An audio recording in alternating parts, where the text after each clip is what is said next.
నిర్గమాకాండము సమగ్ర విశ్లేషణతో నిర్గమాకాండము.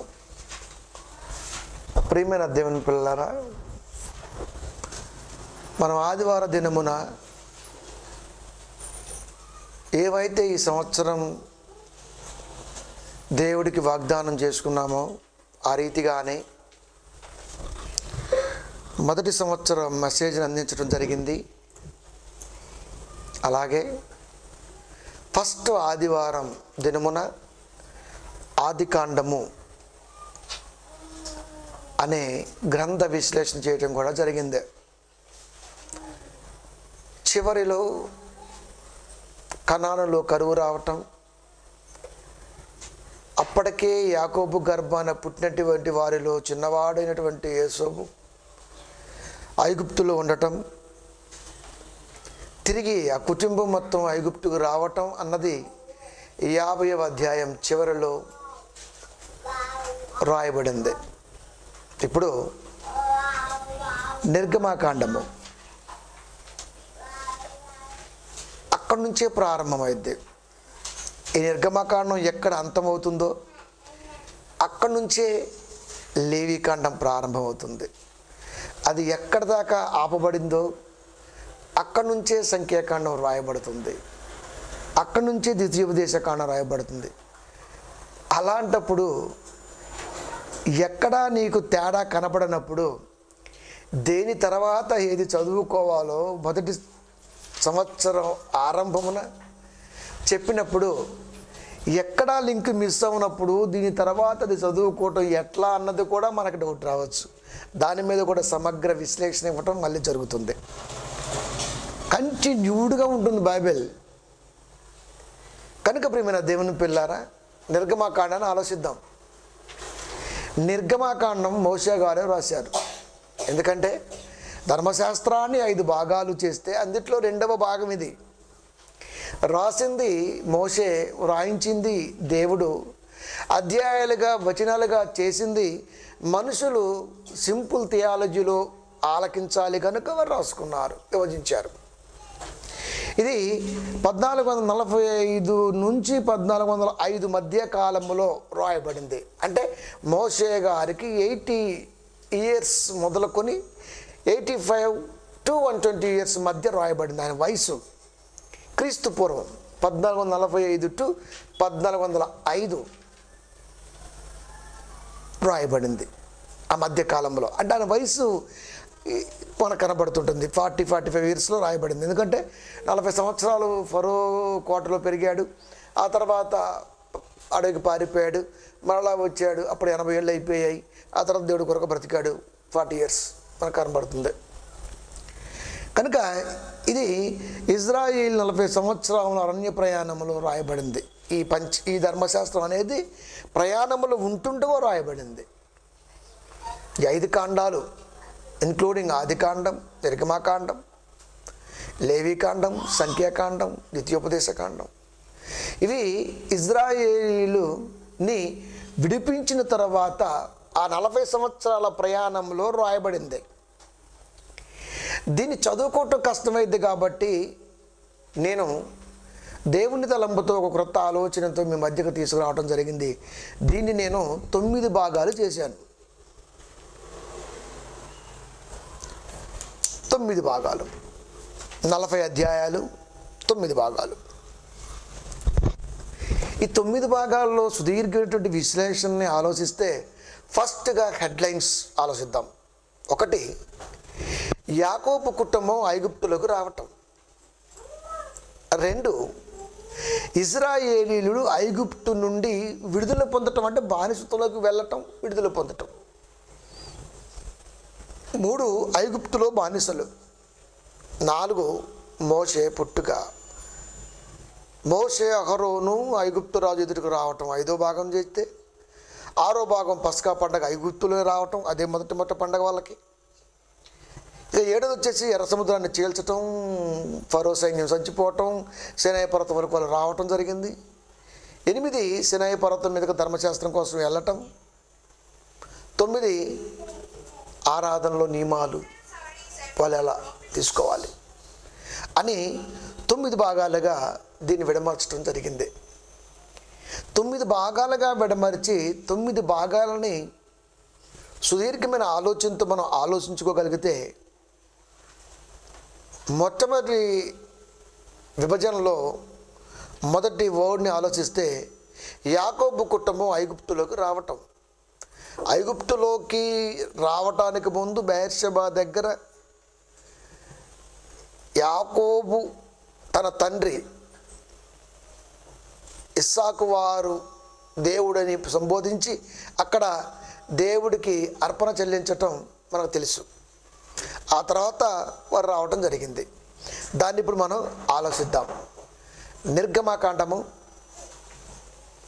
1వ అధ్యాయము 1 నుండి 9 వరకు వచనములు. ఐగుప్తులోనికి యాకోబుతో వచ్చిన ఇజ్రాయేలీల పేర్ల గురించి మాట్లాడుతున్నాడు దేవుడు. రూబేను గోత్రాలు వీరే: షిమ్యోను, లేవి, యోదా, ఇస్సాకారు, జబూలూను, బెన్యామీను, దాను, నప్తాలి, గాదు, అషేరు. వీరిలో ప్రతివాడు తన తన కుటుంబాలతో వచ్చారు. యాకోబు గర్భాన్ని పుట్టిన వారందరూ 70 మంది. అప్పటికి యోసేపు ఐగుప్తులో ఉన్నాడు. అప్పటికే యోసేపు ఐగుప్తులో ఉన్నాడు. ఎవరు వచ్చారయ్యా అంటే యాకోబు కుటుంబం వచ్చింది ఐగుప్తుకి. అది మనం మొదటి భాగంలో ఆలోచించాం. ఇప్పుడు ఐగుప్తులో ఉన్న ఇజ్రాయేలీలు ఎట్లా వెళ్ళారు బానిసత్వంగా? యాకోబు అప్పటికే మంచిగా ఫరో చేతి కింద ఉన్నటువంటి ఆ పోతీఫరు, ఆ సైన్యాధ్యక్షుడు ప్లస్ ధనాగారం మీద అధికారి, ఆయన దగ్గర మంచి పేరుంది. యేసోబుకి యాకోబు గర్భపెట్టాడు యేసోబుకి అప్పటికే మంచి పేరుంది. ఇంత గొప్ప కుటుంబం బానిసలకు ఎలా వెళ్ళిపోయింది? 430 సంవత్సరాలు మళ్ళా బానిసత్వంలో ఉన్నారంటే మామూలు విషయం కాదు. అసలు ఎలా వెళ్ళారు? ఇది మనం తేల్చాలి. కనుక ఇప్పుడు ఇజ్రాయేలీలు బానిసత్వంలోకి వెళ్ళారు. ఎలా వెళ్ళుంటారు వాళ్ళు? బానిసత్వం అంటే వీళ్ళు వచ్చింది దేని కొరకు? పనుల నిమిత్తం వచ్చారు. ఇక్కడ బ్రతుకుదామని, పని చేసుకుందామని వచ్చారు. ఇప్పుడు మనం హైదరాబాద్ వచ్చామంటే అర్థం ఏంటి? బానిసలు మన పని నిమిత్తం వచ్చాం, పని చేసుకుంటున్నాం. మన పరిపాలించేవాడు ఉన్నాడు పైన, వాడు ముఖ్యమంత్రి అవ్వచ్చు, మరొకడు అవ్వచ్చు. బానిసత్వంకి ఎలా వెళ్ళిపోయారు ఇజ్రాయేల్? అసలు బానిసత్వంలోకి వెళ్ళటం అంటే ఏంటి? ఇది మనం తెగేయాలి. ఇది తెగేయలేదనుకోండి చాలా కష్టమైంది. ఎందుకంటే రెండో పాయింట్ అదే కదా, ఇజ్రాయేలు ఐగుప్తు నుండి విడుదల పొందటం. అది ఆలోచిద్దాం. నిర్గమకాండము 15వ అధ్యాయము 19వ వచనము. ఇప్పుడు ఐగుప్తు కుటుంబం, యాకోబు కుటుంబం ఐగుప్తులోకి రావటం చదువుకొని ఇప్పుడు ఎక్కడికి వెళ్తున్నామయ్యా మనం అంటే ఇజ్రాయేలీలు ఐగుప్తు నుండి విడుదల పొందటం అనే కాడికి వెళ్తున్నాం. 15వ అధ్యాయం కాడికి వెళ్తున్నా. మధ్యలో ఏం జరిగిందన్నది మళ్ళా ఒకసారి మనం ఆలోచించాలి. ఈ 2 పాయింట్ల మధ్య ఇక్కడ అర్థం చేసుకోవాలి. ఫస్ట్ పాయింట్ ఏంటంటే ఐగుప్తులోకి వచ్చారు వాళ్ళు. వెంటనే మనం విడుదల పొందడం గురించి మాట్లాడుతున్నాం. 15:19 ఫరో గుర్రములు, అతని రథములు, అతని రౌతులను సముద్రమును దిగగా యెహోవా వారి మీదికి సముద్ర జలములను మళ్లించెను. అయితే సముద్ర జలముల మధ్య 6 నేల మీద నడిచిరి. రావటం అర్థమవుతుంది. బానిసత్వంలోకి ఎలా వెళ్ళారో తెలియదు, కానీ విడుదల మాత్రం పొందారు.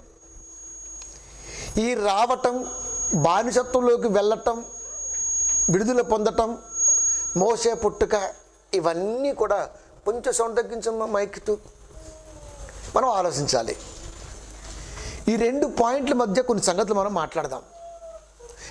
ఇలా ఆలోచించాలి బైబిల్ని. ఆదికాండంలో అయ్యగారు కంటిన్యూ చెప్పిండలే, ఇలా కూడా చెప్తాను అనుకో మాకండి, అదనమాట. ఎందుకంటే మనం క్యాల్కులేట్ అలాగే చేసుకుంటాం. ఎప్పుడు కూడా బైబిల్ని కానీ నన్ను కానీ మీరు క్యాల్కులేట్ చేయకూడదు, వెంటనే అది నాకు నేనే పోటీ, నాకు నేనే సాటి. చాలమ్మా, ఈ రెండింటి మధ్య ఆలోచిస్తాను ఇప్పుడు నేను. ఎందుకంటే ప్రియమైన దేవుని పిల్లలు, ఐగుప్తులకు వచ్చిన తర్వాత ఇప్పటి వరకు చాలామంది ఇజ్రాయేల్ బానిసత్వం ఉన్నారండి, ఇజ్రాయేల్ బానిసత్వం ఉన్నారండి, బానిసత్వం ఉన్నారండి, బానిసత్వం ఉన్నారండి అంటే బానిసత్వంలో ఉన్నారన్న సంగతి తెలుసు, కానీ ఎలా ఉన్నారన్నది తెలియాలి. అందుకే రావటం, విడుదల పొందటం రెండు రెఫరెన్స్లు చూపించి ఈ మధ్యలో ఏం జరుగుతుందో అన్నది మాత్రమే ఆలోచించాలి. చాలు. కనుక ప్రియమైన దేవుని పిల్లరా, మొదటి అధ్యాయం 1 నుంచి 5 వరకు చూసిన నేను 15వ అధ్యాయం 19 వచ్చినాన్ని మళ్ళీ జ్ఞాపకం చేసుకుంటున్నా. అంటే మధ్యలో ఏం జరగాలి? వీళ్ళు విడిపించాలంటే మోసే పుట్టాలి, వీళ్ళు బాధ్యతలోకి ఎలా వెళ్ళారు మనకు తెలియాలి. బోళ్ళంత తతంగా ఉంది ఇక్కడ. అంటే ఈ రెండింటి మధ్య ఏముంది అది ఇప్పుడు మనం ఆలోచించాలి. కనుక ఫరో గుర్రాలు సముద్రంలో కొట్టకపోయాయి, ఇజ్రాయేళ్ళు 6 నెలల మీద నడిచారు, ఐగుప్తులకు వచ్చారు. మధ్యలో ఏంటో మనకి తెలియదు, బ్రర్రగా ఉంది. ఆ తర్వాత మళ్ళీ ఏదో విడుదల పొందినట్టుగా మాట్లాడారు అయ్యారు. ఇప్పుడు ఏం చేయాలి అంటే ఈ 1 నుంచి 15 అధ్యాయాల మధ్యలోకి ఏముంది అంటే ఐగుప్తులోకి రావటం, బానిసత్వంలోకి వెళ్ళటం, విడుదల పొందటం, ఈ మధ్యలో మోసే పుట్టుక, ఇవన్నీ ఉన్నాయి. ఇప్పుడు మనం మళ్ళీ ఆలోచిద్దాం. ఇప్పుడు ఐగుప్తులో బానిసలు, అది 3వ పాయింట్. ఐగుప్తులో బానిసలు. ఇప్పుడు ఐగుప్తులో బానిసలు అనగానే వీళ్ళేదో తప్పు చేసి ఉంటారు ఎట్లా కాదు. ఐగుప్తులకు బానిసలుగా వెళ్ళారంటే యేసోబు ఐగుప్తులోనే ఉన్నాడు, ఐగుప్తులో మంచి స్టేటస్లో ఉన్నాడు. ఐగుప్తు అనగానే ఏదో చిన్నదండి అనుకోమాకండి, ఐగుప్తు అనగానే చిన్నదనుకోమాకండి.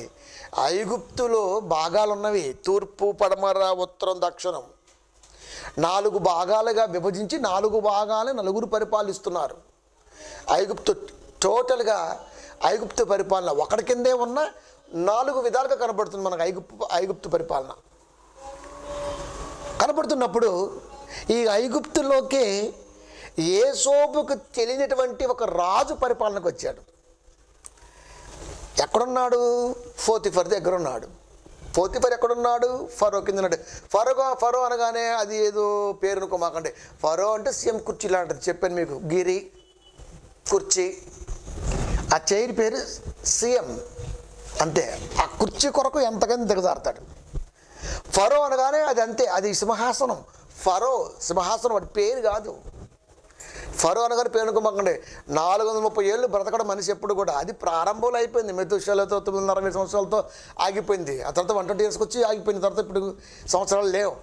కనుక ఫరో అనగానే పేరు కాదు, అది గిరి, గవర్నర్ గిరి లాంటిది, అంతే.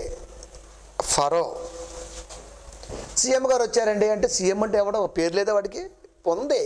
కానీ దేవుడు ఐగుప్తుని పరిపాలిస్తున్నటువంటి వారిని ఫరోలుగా వాళ్ళు ఫరోలు అంటారు. ఫరోలు మాట్లాడుతున్నప్పుడు యేసోబుకు తెలియనటువంటి ఒక రాజు పరిపాలించడం ప్రారంభించాడు. ఇది ఎట్లా సాధ్యం? యేసోబు ఐగుప్తులో ఉన్నాడు, పోతీఫర్ ఉన్నాడు, ఫరో ఉన్నాడు. యేసోబుకు తెలియకుండానే ఐగుప్తుని పరిపాలించే రాజు రావడం ఏంటి మళ్ళా? అంటే ఐగుప్తు, ఈజిప్టు అన్నది అంత ఈజీగా కాదు. అందుకనే ఈజిప్టులో నైలు నది ఒక పక్కన కనపడుతుంది, నదుల విభాగం కనపడుతుంది మనకి. ఇవన్నీ మీకు ఎప్పుడు అర్థమవుతాయి అంటే భూమిని విభాగిస్తున్నప్పుడు, భూ విభాగములో వాడబడుతున్న హిద్దికేలు, ఈ నదుల పేర్లప్పుడు మనకు బాగా అర్థమవుద్ది. 4 నదులు ప్రవహిస్తూ ఉంటాయి ఐగుప్తులో.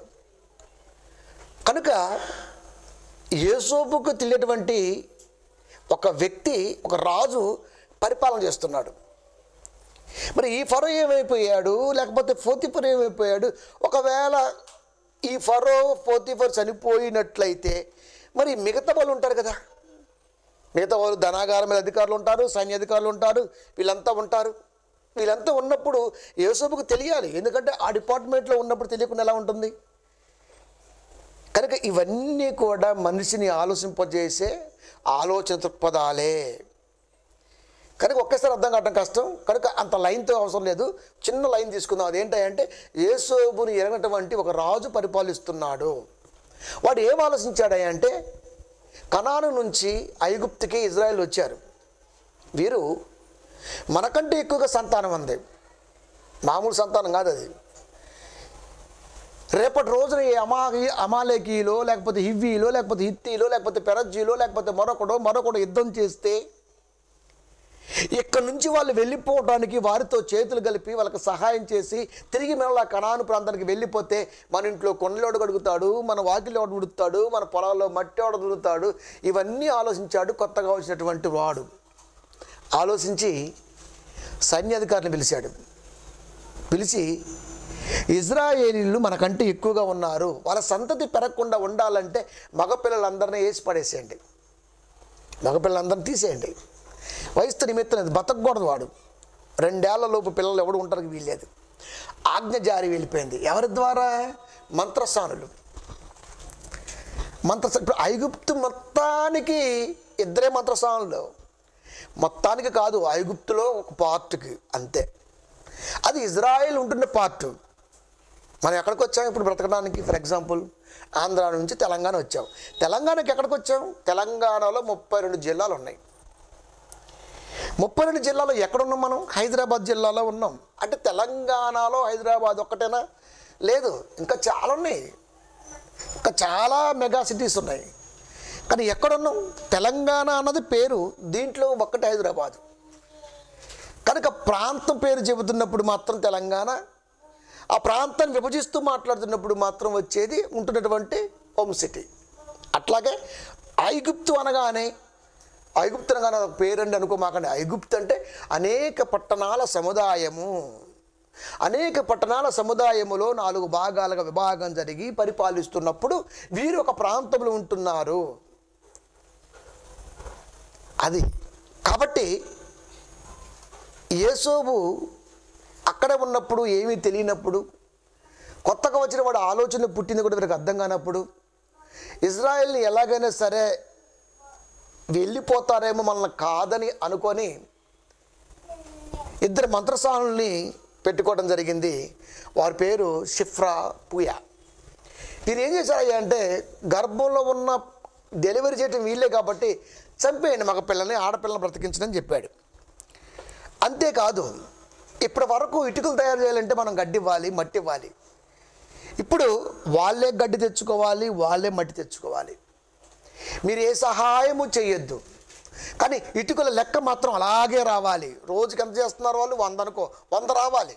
వాళ్ళు తెచ్చిస్తే 100 చేస్తున్నారు. ఇప్పుడు వీళ్ళే తెచ్చుకొని 100 చేయాలి. అంటే మట్టి పనిలో కానీ, ఇటుకల పనిలో కానీ, వ్యవసాయ పనిలో కానీ వీళ్ళకి ఏమైందయ్యా అంటే, ఇజ్రాయెల్ కంటే వ్యవసాయానికి మంచి పట్టు.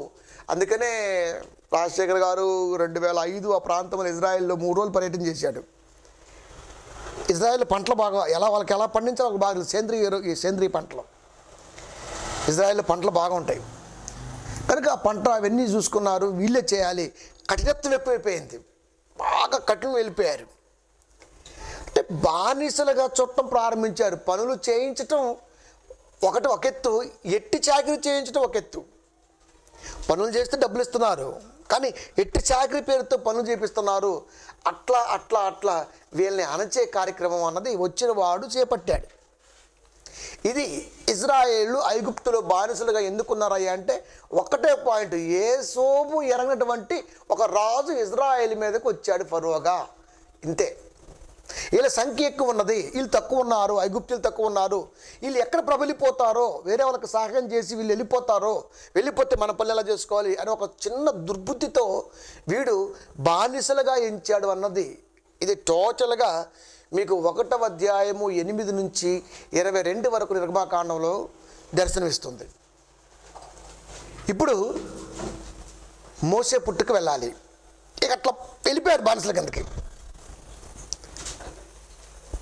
వెళ్ళిపోయారు. ఈ మంత్రసాలను ఎప్పుడైతే మోసం చేశారో వెంటనే వాళ్ళ ఉద్యోగస్తులు పిలిచి, వాళ్ళ జనాలను పిలిచి, మీరే ఇజ్రాయేలీల ఇళ్ళలోకి వెళ్ళండి, ఎవరైనా డెలివరీ అయితే మీరు నీళ్ళలో పడేయండి.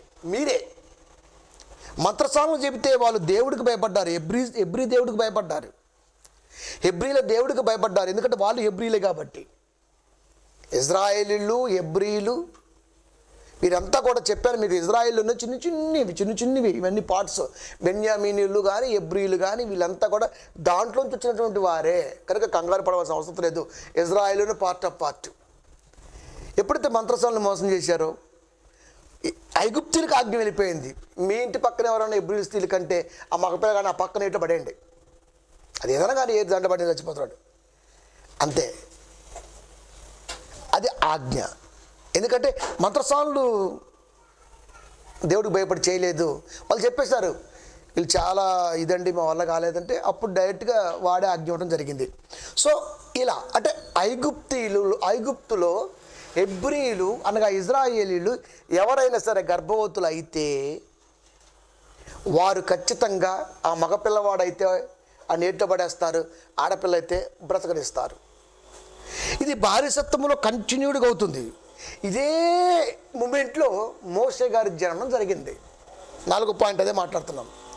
ఇదే పాయింట్లో అంటే హెబ్రీ స్త్రీలు గర్భవతులై పిల్లలను కంటున్నప్పుడు లేవీలు కానీ హెబ్రీలు కానీ ఇజ్రాయిల్ కానీ, లేవీలు కూడా వాళ్ళే కదా, ఇజ్రాయిల్ వచ్చినటువంటి వారే కనుక ఇజ్రాయిల్ గోత్రాల్లో ఈ లేవీలు కానీ హెబ్రీలు కానీ మనకి బెన్యామీలు కానీ కనబడుతుంటారు.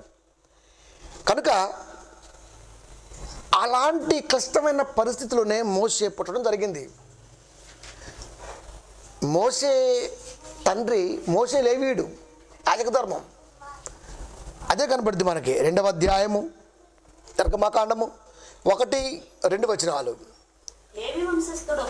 లేవి వంశస్థుడు ఒకడు వెళ్ళి లేవి కుమార్తెని వివాహం చేసుకునేను, ఆ స్త్రీ గర్భవతి కుమారుని కన్నది, సుందరుడై ఉన్నాడు. 3 నెలలు మాత్రం దాచేసింది, కష్టపడిందండి తల్లి. ఎందుకంటే రాజుగారి ఆజ్ఞ అంటే ప్రెగ్నెంట్ అయిన సంగతి కూడా దాచేసింది, డెలివరీ దాచేసింది, ప్రెగ్నెంట్ దాచేసింది. చాలా జాగ్రత్తగా దైవ ప్రణాళికతో మోషేని దాయడం జరిగింది. 3 నెలల తర్వాత ఇంకా క్యూలు ఎక్కువైపోతాయి. దాయలేకపోయింది అంటే అర్థం ఏంటంటే వాడికి కొట్టడం వచ్చేసింది, కేరింతలు పెడుతున్నాడు, పక్కన వెళ్ళిపోద్ది, భయపడిపోయింది. భయపడి ఏం చేసిందయ్యా అంటే జమ్ము పెట్టే దానికి కీలు పూసి ఆ పక్కన ఏటులో పెట్టి చూస్తుంది, ఎవరన్నా వస్తే తీసుకెళ్తారు బిడ్డని, బతుకుతాడు అని. దేవుని కృప ఏంటంటే ఫరో ఇంట్లో ఉంచి రాకుమారు రానే వచ్చింది.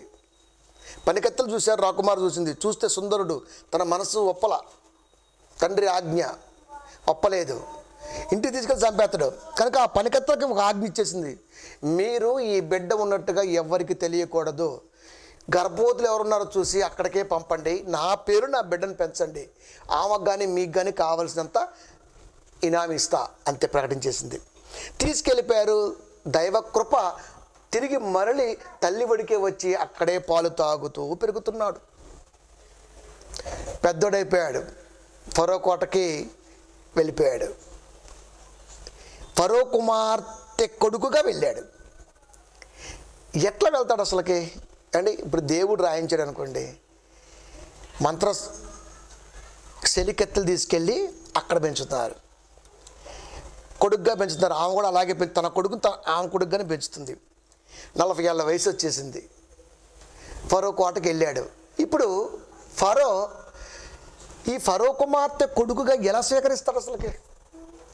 చూసారా ఎన్ని ట్విస్ట్ ఉంటాయి, మనమే చదువుకుంటూ వెళ్ళిపోతుంటాం అంతే.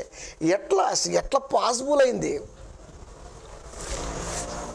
మనకు ఫరో కుమార్తెకి పెళ్ళైనట్టుగా బైబిల్లో చెప్తాడా దేవుడు? లేదు. పని పెరిగింది ఎక్కడ? పాలు దాగి పెరిగింది ఎక్కడ? ఆ తల్లి దగ్గరే. తీసుకెళ్ళింది పనికత్తెలే. 40 పెద్దవాడైన తర్వాత కోటకు వచ్చాడు. ఇప్పుడు పెద్దవాడైపోయిన తర్వాత వెంటనే నా కొడుకు అంటే ఎట్లా? అందుకనే బైబిల్ అన్నది అది సింక్ అవ్వట్లేదండి. ఎట్లా సాధ్యమైంది అంటున్నారు. ఎట్లా సాధ్యమేంట్రా? నువ్వు జాగ్రత్తగా ఆలోచిస్తే ఇక్కడ రాజకోట అంటే ఏదో అధికారులు కట్టించినటువంటి పిసగుళ్ళు లాంటి ఇల్లులు కాదు, చాలా ఉంటాయి. రాకుమారి కోటలోకి తండ్రి వెళ్ళాలన్నా విత్ పర్మిషన్ కావాలి తండ్రికి కూడా. ఒకరి ఇంట్లోకి ఒకరు వెళ్ళాలంటే పర్మిషన్ కావాలి, మధ్యవర్తుల పర్మిషన్. అమ్మాయి గారు మేము చూడటానికి వస్తున్నారంట అంటే ఇప్పుడు కుదరదు, ఎల్లుండి రమ్మను అంతే. తండ్రి వస్తున్నారంట, కుదరదు డాడీ ఇప్పుడు కుదరదు, పర్లేదు వెళ్ళిపోవని చెప్పు. రాజాజ్ఞ, అది కట్టుబాట్లు వాళ్ళకి. పాలు ఇవ్వటం, తీసుకొచ్చి ఇక్కడ పెరగటం, పాలు ఇవ్వటం, తీసుకొచ్చి ఇక్కడ పెంచుకోవటం. పాలు తాగొస్తున్నాడు, ఇక్కడే పెరుగుతున్నాడు, పాలు తాగొస్తున్నాడు, ఇక్కడే పెరుగుతున్నాడు, తిరుగుతున్నాడు, పెద్దోడైపోయాడు. స్టేజ్ వచ్చేసింది. అంతే, కుమార్తెగా తండ్రి చూపించేసింది. సరే చూసి తండ్రి ఆలోచించాడు, కుమార్తెకి ఇది ఎట్లా సాధ్యం, సరే ఇష్టపడిందేమో అంటే దత్తత తీసుకునే అవకాశం అప్పుడు ఉంది కాబట్టి తర్వాత తీసుకుని ఉంటుందేమో లైట్ తీసుకున్నాడు. సార్ మనసులో పెట్టుకున్నాడు, ఓకే రైట్ ఆలోచిద్దాం అనుకున్నాడు. ఫరో కుమార్తె కొడుకుగా అక్కడికి వెళ్ళిపోయాడు. మీకు చాలాసార్లు చెప్పాను, అంగీకరించినంత మాత్రాన దాన్ని ఒప్పుకున్నట్టుగా కాదండి. అంగీకరించి సరే కానీ అన్నాడంతే. ఫరో సరే కానీ, ఎట్లా సాధ్యం ఇది, సరే కానీ ఏదో పెంచుకుందా, సరే చూద్దాంలే తర్వాత చూద్దాం, కొడుకు కూతురు కదా అనుకున్నాడు, వదిలేశాడు, మనసుతో పెట్టుకున్నాడు. ఎప్పుడైతే ఈ కొడుకు అంటే మోషే కోటకు వచ్చేసాడో, పరిచయం చేసిందో, నీటిలో దొరికాడు, ఎర్రగా సుందరుడుగా ఉన్నాడు కాబట్టి నీటిలో దొరికిన వాడు కనుక మోషే అనే నామకరణం చేయడం జరిగింది. ఫరూక్ అంతా గమనిస్తూనే ఉన్నాడు, సార్ రైట్ చూద్దాం కానీ వదిలేద్దాం అనుకున్నాడు. అక్కడే సకల విద్యలు నేర్చుకుంటున్నాడు. పాలు తాగుతున్నప్పుడు తల్లి ఊరకే ఇవ్వదు, ఏయో మాటలు చెప్తూ ఉంటుంది, నాన్న అట్లా రా ఇట్లా రా ఇట్లా రా అని. అవన్నీ మనసులో పెట్టుకున్నాడు. ఎప్పుడైతే వయసు వస్తుందో ఈ వయసులో ఇది కాదు నాకు కావాల్సింది ఇది అని ఒక జ్ఞానం వచ్చేసింది ఫరోకి. వెంటనే ఆయన కూడా మనసులో పెట్టుకున్నాడు, సమయం కోసం చూస్తున్నాడు. ఈ లోపల ఐగుప్తీయుడికి ప్లస్ ఎబ్రీడికి గొడవ అయింది. ఐగుప్తిని చంపి ఇసుకలో పది పెడితే ఎబ్రీలు చూశారు, వాళ్ళు చెప్పలేదు. 2-3 రోజుల తర్వాత ఎబ్రీలకే గొడవ జరిగింది. ఎందుకురా మీరు కొట్టుకుంటారంటే, నీకు ఎవడిచ్చాడు అధికారం మమ్మల్ని అంటానికి, మా మీద పెత్తనం చేయడానికి, నువ్వేమన్నా రాజువా, నువ్వు ఏడబుట్టావు ఆడబుట్టావు తెలియదు, నువ్వు ఎబ్రీ అని చెప్పుకుంటున్నావు అని అన్నారు. అంటమే కాకుండా ఆ ఐగుప్తిని చెప్పినట్టుగా మమ్మల్ని కూడా చంపుతావా ఏంటి అన్నప్పుడు ఒక్కసారి మోషేకి అర్థమైపోయింది, ఈ మాట బయటకు వచ్చిందంటే మొత్తం తిరిగిద్ది, రాజుగాడికి వెళ్ళిపోయింది. వెళ్ళిపోవటం ఏంటి, వెంటనే ఎందుకంటే సడన్గా దగ్గరికి వచ్చి కొడుకుగా తీసుకుంది కాబట్టి కూతురు బాధపడకూడదని ఓకే అన్నాడు, సమయం దొరికేసింది అంతే. వాడు ఎవ్రీడే అని నిర్ధారించుకున్నాడు. ఆయన్ని చంపడం కొరకు ప్లాన్ చేశాడు. అక్కడి నుంచి పారిపోయాడు మిద్యాను వనానికి. మిద్యాను వనానికి పారిపోవటమే కాదు, అక్కడ మిద్యానులో ఉన్నటువంటి యాజకుడికి 7 కుమార్తెలు ఉంటే 7 కుమార్తెలు పశువులకు నీళ్లు పెట్టడానికి వేరే వాళ్ళ ఆటంకం కలిగిస్తే ఆ ఆటంకం నుంచి విముక్తిని కలిగించి మోసే వాళ్ళకి సాయం చేశాడు. వచ్చారు, తండ్రికి చెప్పారు, ఇత్రో. తండ్రి చెప్తే, అయ్యో ఇంత సాయం చేసిన వాడిని ఇంటికి పిలవచ్చు కదమ్మా అంటే పోయి పిలిచారు. చూశాడు, అయ్యా మరి ఏంటి నీకంటే సో అండ్ సో, ఇలా నా పరిస్థితి, నేనేమి లేని వాడిని, నా దగ్గర ఉంటావా, ఉంటాను. సిప్పోరా అనే పెద్ద కుమార్తెని ఇచ్చి పెండ్లి చేశాడు. పరదేశంలో ఉంటున్నాడు, అయిన వాళ్ళని వదిలిపెట్టాడు, విద్యానవనానికి వెళ్ళిపోయాడు, సిప్పోరాని చేసుకున్నాడు. గెర్షోము అన్న కుమారునికి అన్నాడు, పరదేశిగా ఉంటిని, గెర్షోము అనక పరదేశి ఉంటిని కాబట్టి అని ఒక పేరు పెట్టుకున్నాడు. 2వ అధ్యాయము నిర్గమకాండము. అక్కడే ఉండిపోయాడు మోషే. 23వ వచనము. అనేక దినములు జరిగిన మీదట ఐగుప్తు రాజు చనిపోయెను. ఇశ్రాయేలీయులు తాము చేయుచున్న వెట్టి పనులను బట్టి నిట్టూర్పులు విచ్చుచు మొరపెట్టుచుండగా తమ వెట్టి పనులను బట్టి వారు పెట్టిన మొర దేవుని యొద్దకు చేరెను. కాగా చాలు, ఐగుప్తు మరణించాడు, ఈయనేమో మిద్యానికి వెళ్ళిపోయాడు. చాలా దినాలు గడిచిపోయాయి. ఈ లోపల ఎట్టి పనులు ఎక్కువైపోయాయి. అంటే మరో తర్వాత వచ్చిన వాడు కూడా దాన్నే కంటిన్యూ చేశాడని అర్థం. ఎట్టి పనులు ఎక్కువయ్యంటే అర్థం ఏంటి, తర్వాత వచ్చిన వాడు కూడా అదే చేశాడు. ఎక్కువైపోయి మొరపెట్టుకుంటున్నారు. దేవుడు మొర విన్నాడు, ఇజ్రాయిల్ మొర విన్నాడు. ఇజ్రాయిల్ మొర విని వాళ్ళు విడుదల గాయించాలంటే ఎవరు కావాలి, సకల విద్యల ప్రావీణ్యుడు, పైగా లేవి గోత్రికుడు మోషే కావాలి. మోషే ఎక్కడున్నాడు, దేవుణ్ణి వదిలిపెట్టాడు, అయిన వాళ్ళని వదిలిపెట్టాడు, పరదేశిగా ఎక్కడో మిద్యాను వనంలో ఉంటున్నాడు, ఇత్రో అనే యాజకుని దగ్గర. పైగా యాజకుని దగ్గరే ఉంటున్నాడు. విచిత్రం చూడండి, దేవుడు ఎంత గొప్పవాడు, యాజకుడే. అంటే లేవి గోత్రం యాజక ధర్మం చేసేవాడు యాజక ధర్మం కాడికి చేర్చాడు దేవుడు. అక్కడ ఉంటున్నాడు. వెంటనే ఒక దినాన దేవుడు తన దూతలతో, దేవదూతలే మాట్లాడాయి, కబురు పెట్టాడు, మాట్లాడుతున్నాడు. 3:2 నిర్గమకాండము. ఒక పొద నడిమిని అగ్ని జ్వాలలో యెహోవా దూత అతనికి ప్రత్యక్షమై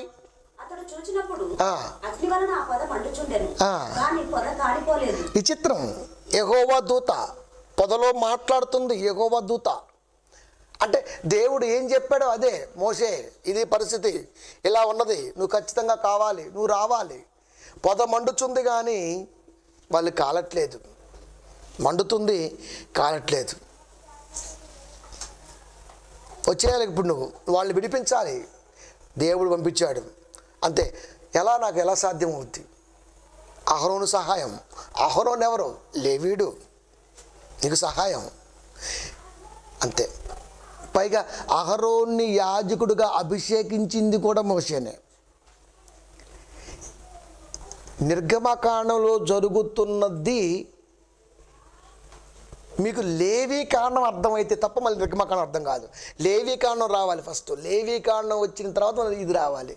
ఇలా ఉంటుంది, కానీ కంటిన్యూగా కనబడుతుంటుంది. కొంచెం చాలా జాగ్రత్తగా ఈ సబ్జెక్టులన్నీ వినాల్సిందే. ఇప్పుడు అహరోన్ ఇచ్చాడంటే అహరోన్ ఎవరు? లేవీయుడు, లేవీ గోత్రికుడు. అహరోని కుమారులు నలుగురిని యాజక ధర్మం తీసుకొచ్చి నడిపించి యాజకులకు అభిషేకించింది ఎవరు? మళ్ళీ మోషేనే. మరి అదన్నీ ఇక్కడ లేవు కదా, అక్కడ లేవీ కాండం ఉంటాయి కదా. లేవీ కాండం ముందు వచ్చి ఇటు రావాలి ఇంకా. అందుకనే పంచభాగాలుగా విడమరిచిన దేని తర్వాత ఏదో మాత్రం మనం కూర్చటం కుదరదు. మనం అంటే దేవుని మనసు కాదు, మిగతా వాళ్ళు మనం కూరుస్తాం. కాబట్టి ఇక్కడ అహరోనుకు సహాయం పంపాడు. అహరోను అభిషేకించింది నువ్వే, అహరోను సహాయంగా వచ్చాడు. వీరిద్దరూ ఇజ్రాయేల్ పెద్దలందరినీ పోగు చేసుకున్నారు. 4వ అధ్యాయము నిర్గమకాండము 30 నుంచి 34 వరకు. ఏం చేద్దాం? ఇది దేవుని ఆజ్ఞ. దేవుడు తన దూతల ద్వారా మోషేకు ఆజ్ఞాపించటం, మోషే గారు వెళ్ళి అహరోనుకు చెప్పటం, అహరోను తన నోటి వాక్కుతో ఇజ్రాయేల్ పెద్దలకు చెప్పటం. ఇలా జరుగుతుంటుంది ఎప్పుడు కూడా. ఇది ప్రాసెస్, ఇది కంటిన్యూడ్. 4వ అధ్యాయము 30 నుంచి 34 వరకు. యెహోవా మోషేతో చెప్పిన మాటలన్నీ అహరోను వివరించి జనుల ఎదుట ఆ సూచక్రియలు చేయగా జనులు నమ్మిరి. మరియు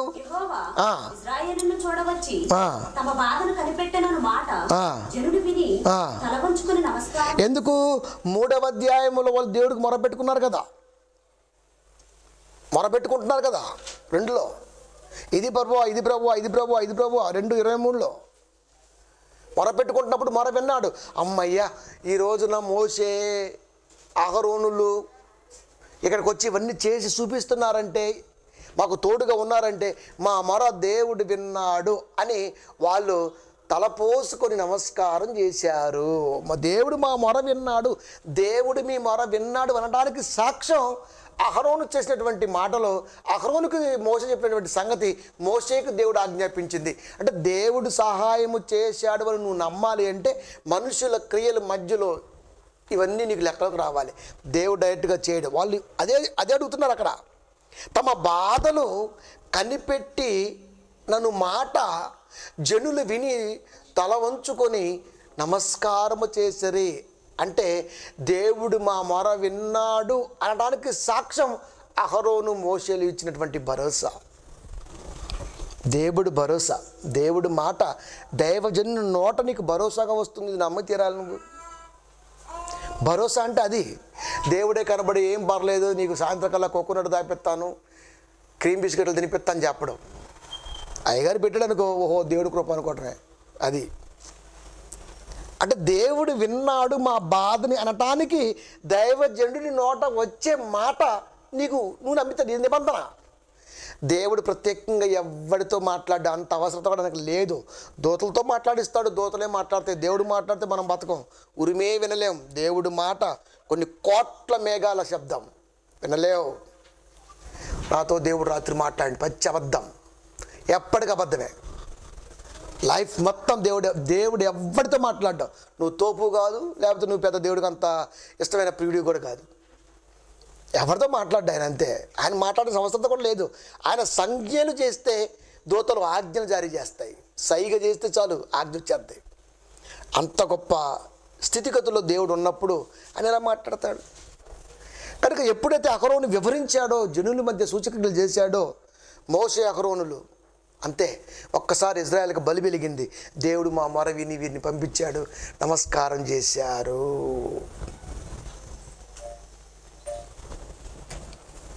ఐదో భాగం, మోషే అహరోనులు ఐగుప్తు రాజుకి. ఇప్పుడు ఎన్నోవాడు వచ్చాడు ఇక్కడికి? వీడు మూడోవాడు, గుర్తుపెట్టుకోండి. ఇప్పుడు వచ్చేవాడు మూడోవాడు. ఫస్ట్ ఫరో, వాడు చనిపోయాడు. యేసోబు ఎరిగినటువంటి ఫరో ఒకడు వచ్చాడు, ఆడు పోయాడు. ఎప్పుడు? ఫరో ఎప్పుడు పోయాడు? మోషే ఐగుప్తుని చంపి ఇసుకలో పాతి పెట్టిన సందర్భంలో ఉన్నటువంటి ఫరో చచ్చిపోయాడు. ఇప్పుడు రాబోతున్న ఫరో మూడోవాడు. ఫరోలు గుర్తుపెట్టుకోండి. ఫరో అనగానే ఒక్కడే కాదు, ఫరోలు, రైట్? ఇప్పుడు జనులు నమ్మారు కాబట్టి ఇక అంతే, ఒక్కసారి ఇద్దరు కలిసి వెళ్ళిపోయారు. ఎక్కడికి? ఫరో కాడికి వెళ్ళి, చాలా ఎట్టి సేకరణ చేపిస్తున్నాం, మంచిది, కానీ 3 రోజులు కావాలి మాకు. ఎందుకంటే అరణ్యములో దేవుడు ఒక పండగను చేసుకోవాలనుకుంటున్నాడు. దేవుడే చేసుకోవాలనుకుంటున్నాడు. దేవుడే చేసుకోవాలనుకుంటున్నాడు. తన ప్రజల ద్వారా దేవుడు పండగ మనం చేసుకుంటాం, కానీ పండగ దేవుడు చేసుకోవాలనుకుంటున్నాడు అక్కడ. అదండి, పండగ మనం చేసుకుంటాం, పండగ దేవుడు చేసుకోవాలనుకుంటున్నాడు. ఎవరి ద్వారా? ఇజ్రాయేల్ ద్వారా. నా పిల్లలందరూ రావాలి, కంటి నిండా కనబడాలి, అప్పడాలు తినాలి, పప్పడాలు తినాలి, ఆపడాలు తినాలి, మొత్తం తినాలి, మంచి ఉత్సాహం ఉండాలి, 3 రోజులు కావాలి. వెళ్ళి చెప్పడిపోన్నాడు. వెళ్ళిపోయి దూత ఆజ్ఞ దేవుని ద్వారా మోషేకి రావటం, మోషే అహరోనులు కలిసి మోషే అహరోను చెప్పటం, మోషే అహరోనులు కలిసి ఫరోకడికి వెళ్ళి, ఎవరు మీరు, ఏంటి ఇలా వచ్చారు? మేము వీరి తరపున వచ్చాం, ఒకళ్ళు తప్పించుకోవడానికా? అవును, వీరి దేవుడు మా దేవుడు వీరిని విడుదల చేయమన్నాడు 3 రోజుల పాటు. ఇచ్చినా బాగుండేది, పిచ్చినా ఎలా ఇవ్వలా. ఏమండి? కుదరదో. పైగా యెహోవా ఎవడో నాకు తెలీదు, అంటే ఎప్పుడైతే ఎవడో అన్నాడో దేవుడు టార్గెట్ చేస్తే ఎవ్వడు బతకడు. అదే చెప్తుంటా, దేవుడికి అవమానకరంగా నువ్వు మాట్లాడటానికి వెళ్ళే ఫరో మాట్లాడిండు, ఆయన వేసి పడేసాడు తెలుసా మీకు? సంపుకుంటూ వచ్చాడు. ఇప్పుడు 3వ వాడు రంగంలో దిగాడు. ఎవరం ఎవడో నాకు తెలియదు. మనం కూడా కోపం ఎప్పుడన్నా దేవుడు లేడు గీవులేడు వాడు ఎవడో అని మాట్లాడుతుంటావు. ఒక్కసారి లిస్ట్ అవుట్ అవుతుంటుంది. సమయం చూసి సీమతో చంపేస్తాడు దేవుడు, సీమతో చంపేస్తాడు. చిత్తూరామకు చెప్పిన, అయ్యా ఆడి తిరుపతి పేరేంటి, ఏదో పేరు చెప్పింది పాస్టర్, బాగా ఎట్లా ఇబ్బంది పెడుతున్నాడయ్యా అందే. మరి నువ్వేగా నేర్పిందమ్మా అన్న. నేనే నేర్పానయ్యా, కానీ ఇంట్లో ప్రాబ్లం ఉంది, కొంచెం ప్రార్థన చేయమంటే మీ ఇంటి మొత్తం దెయ్యాలి, మీరే దెయ్యాలన్నాడంట. నాకు చెప్పి ఎడుతుంది. నేనన్నా ఏం చేద్దామమ్మా అన్న. నువ్వేం చెప్తాదనే అందే. చంపేద్దామా అన్న. చంపేద్దామయ్యా అందే. సరే నీకు టైం ఇస్తున్నా, ఆ టైం చూసుకో అన్న. అంతే, ఒక టైం పెట్టాను. ఆ న్యూస్ మళ్ళీ మీకు చెప్తా, వాడు సాగు. ఏమండి? ఎందుకంటే ప్రియమైన దేవుని పిల్లారా, దేవుడి మాట అంతే. ఒక ఇంట్లో ప్రాబ్లం ఉన్నప్పుడు కాపరి దగ్గరికి వచ్చినప్పుడు వాడు ప్రార్థన చేయాలి, అది దైవ నిర్ణయం, మంచిది. అంతేగాని మీ ఇంట్లో గొడవలు అలాగే ఉంటాయి, మీ ఇంట్లో అలాగే ఉంటాయి, మీరే దెయ్యాలు అవన్నీ అంటే ఎట్లా? పైగా నెల 7,000 రూపాయలు దశమ భాగాలు తీసుకుంటాడంట. ఏమండి? ఇంకా చాలదు అంటాడంట. ఆమెమో మేము మీ నాన్నగారు ఉన్నప్పుడు మరి అనుకున్నాం కదయ్యా, నిర్ణయం కొంచెం వెనక్కి రాలేను కదా, తప్పదయ్యా అంటుంది. ఒక్కొక్కటి 70,000 వస్తాయి, మీ వాళ్ళకి 80,000 వస్తాయి. ఏంటి పరిస్థితి? నాకు ఇంకా 10,000 రావాలి, 20,000 రావాలి, ఇబ్బంది పెడతాడంట. ప్రార్థన చేయంటే చేయట్లేదంట. మీరే దయ్యాలు, ఏంటి పరిస్థితి అన్నప్పుడు ఆమె ఒక నైట్ అంతా నిద్రపోక ఏడ్చి పొద్దున్నే కాల్ చేస్తే, ఏంటి మ్యాటర్ అన్న? ఇదయ్యా అంది. చంపేద్దామా అన్న. చంపేసే అంది. అంతే. ప్రియమైన దేవుని పిల్లలు, అది చచ్చినప్పుడు మళ్ళీ మీకు చెప్తే త్వరలోనే. ఎందుకు చెబుతున్నానంటే, దేవుడి దృష్టికి ఏదైనా ప్రతికూలంగా వెళ్ళింది అనుకో, ఆడు చస్తాడు. ఇప్పుడు వీళ్ళు వెళ్ళారు, విడుదల చేయమంటలేదు. అడవిలో దేవుడు ఉత్సాహం చేసుకోవాలనుకుంటున్నాడు ఒక పండగని. ఇజ్రాయేల్కి మొట్టమొదటి దేవుడిచ్చిన పండగ అరణ్యం బానిసలుగా ఉన్నప్పుడు ఐగుప్తులో పస్కా వచ్చేసింది. ఆ పండగ కోసం వెళ్ళాలనుకున్నాడు. ఏముండదు తెలుసా, 5:1 నిర్గమకాండము. తర్వాత మోషే అహరోనులు వచ్చి ఫరోను చూసి, వీడు ఎన్నో ఫరో, ఇప్పుడు మనకు 3వ ఫరో, 5వ అధ్యాయం 3వ ఫరో, 5వ అధ్యాయం 3వ ఫరో. ఫరో అనగానే ఒక్కడే కాదు అని ఎప్పుడో చెప్పిన. ఫరో అంటాడు మనిషి కూడా కాదు, అది అంతే. ఆ ఐగుప్తుని పరిపాలించినటువంటి వాళ్ళు వీడొకడు, 3వడు వచ్చాడు. ఫరోను చూసి, ఇజ్రాయేలు దేవుడైన యెహోవా అరణ్యములో నాకు ఉత్సవము చేయుటకు నా జనులను పోనిమ్మని. అరణ్యములో ఉత్సవం జరగాలి, నాకు పండగ జరగాలి, నాకు పండగ జరగాలి. పండగ నాకు, కానీ ఈ రోజున పండగ మనకైపోయింది. అందుకని దేవుడు పండగలు మానిపిస్తా అన్నాడు. పండగ జరగవలసింది దేవుడికి, కానీ మనం చేసుకుంటున్నాం. రివర్స్ అయ్యేసరికి దేవుడు మానిపిస్తే పోలానుకున్నాడు, పండగలు మానిపించాలనుకున్నాడు. అరణ్యములో నాకు ఉత్సవం కావాలి, నా జనమును పోనిమ్మని ఆజ్ఞాపించుచున్నాడు చెప్పేశారు. ఆజ్ఞాపించాడు అని అసలుకే ఫరో ఐగుప్తుని పరిపాలిస్తున్నాడు. వింటాడా అన్నాడు, అసలు వింటాడా? ఏమంటా సార్, యెహోవా ఎవడో నాకు తెలియదు. అయినా మీరేంటి ఇలా వచ్చారు? పనులు చేసుకునే వారికి ఆటకం కల్పిస్తున్నారు. 3 రోజులు వదిలిపెట్టాలా? వాళ్ళు ఎవరో తెలుసు నీకు? బద్ధకస్తులు, నిజంగా బద్ధకస్తులు అండి ఇజ్రాయిల్. అంతేనండి, సోమరులు. ఇజ్రాయిల్ అనగానే సోమరులు ఇల్లు. ఇలాంటి సోమరులకు 3 రోజులు ఇచ్చామనుకోండి, ఇంకేమైనా ఉంటుందా? ఒళ్ళు మందమైపోదు. అంతే, పంపించే ప్రసక్తే లేదు. మీరు అడిగారు కాబట్టి మళ్ళీ ఒక మాట చెప్తున్నా, నేను పంపిను. పైగా వీళ్ళకి ఇప్పుడు ఎట్టి చాకరీ ఎక్కువ చేస్తా.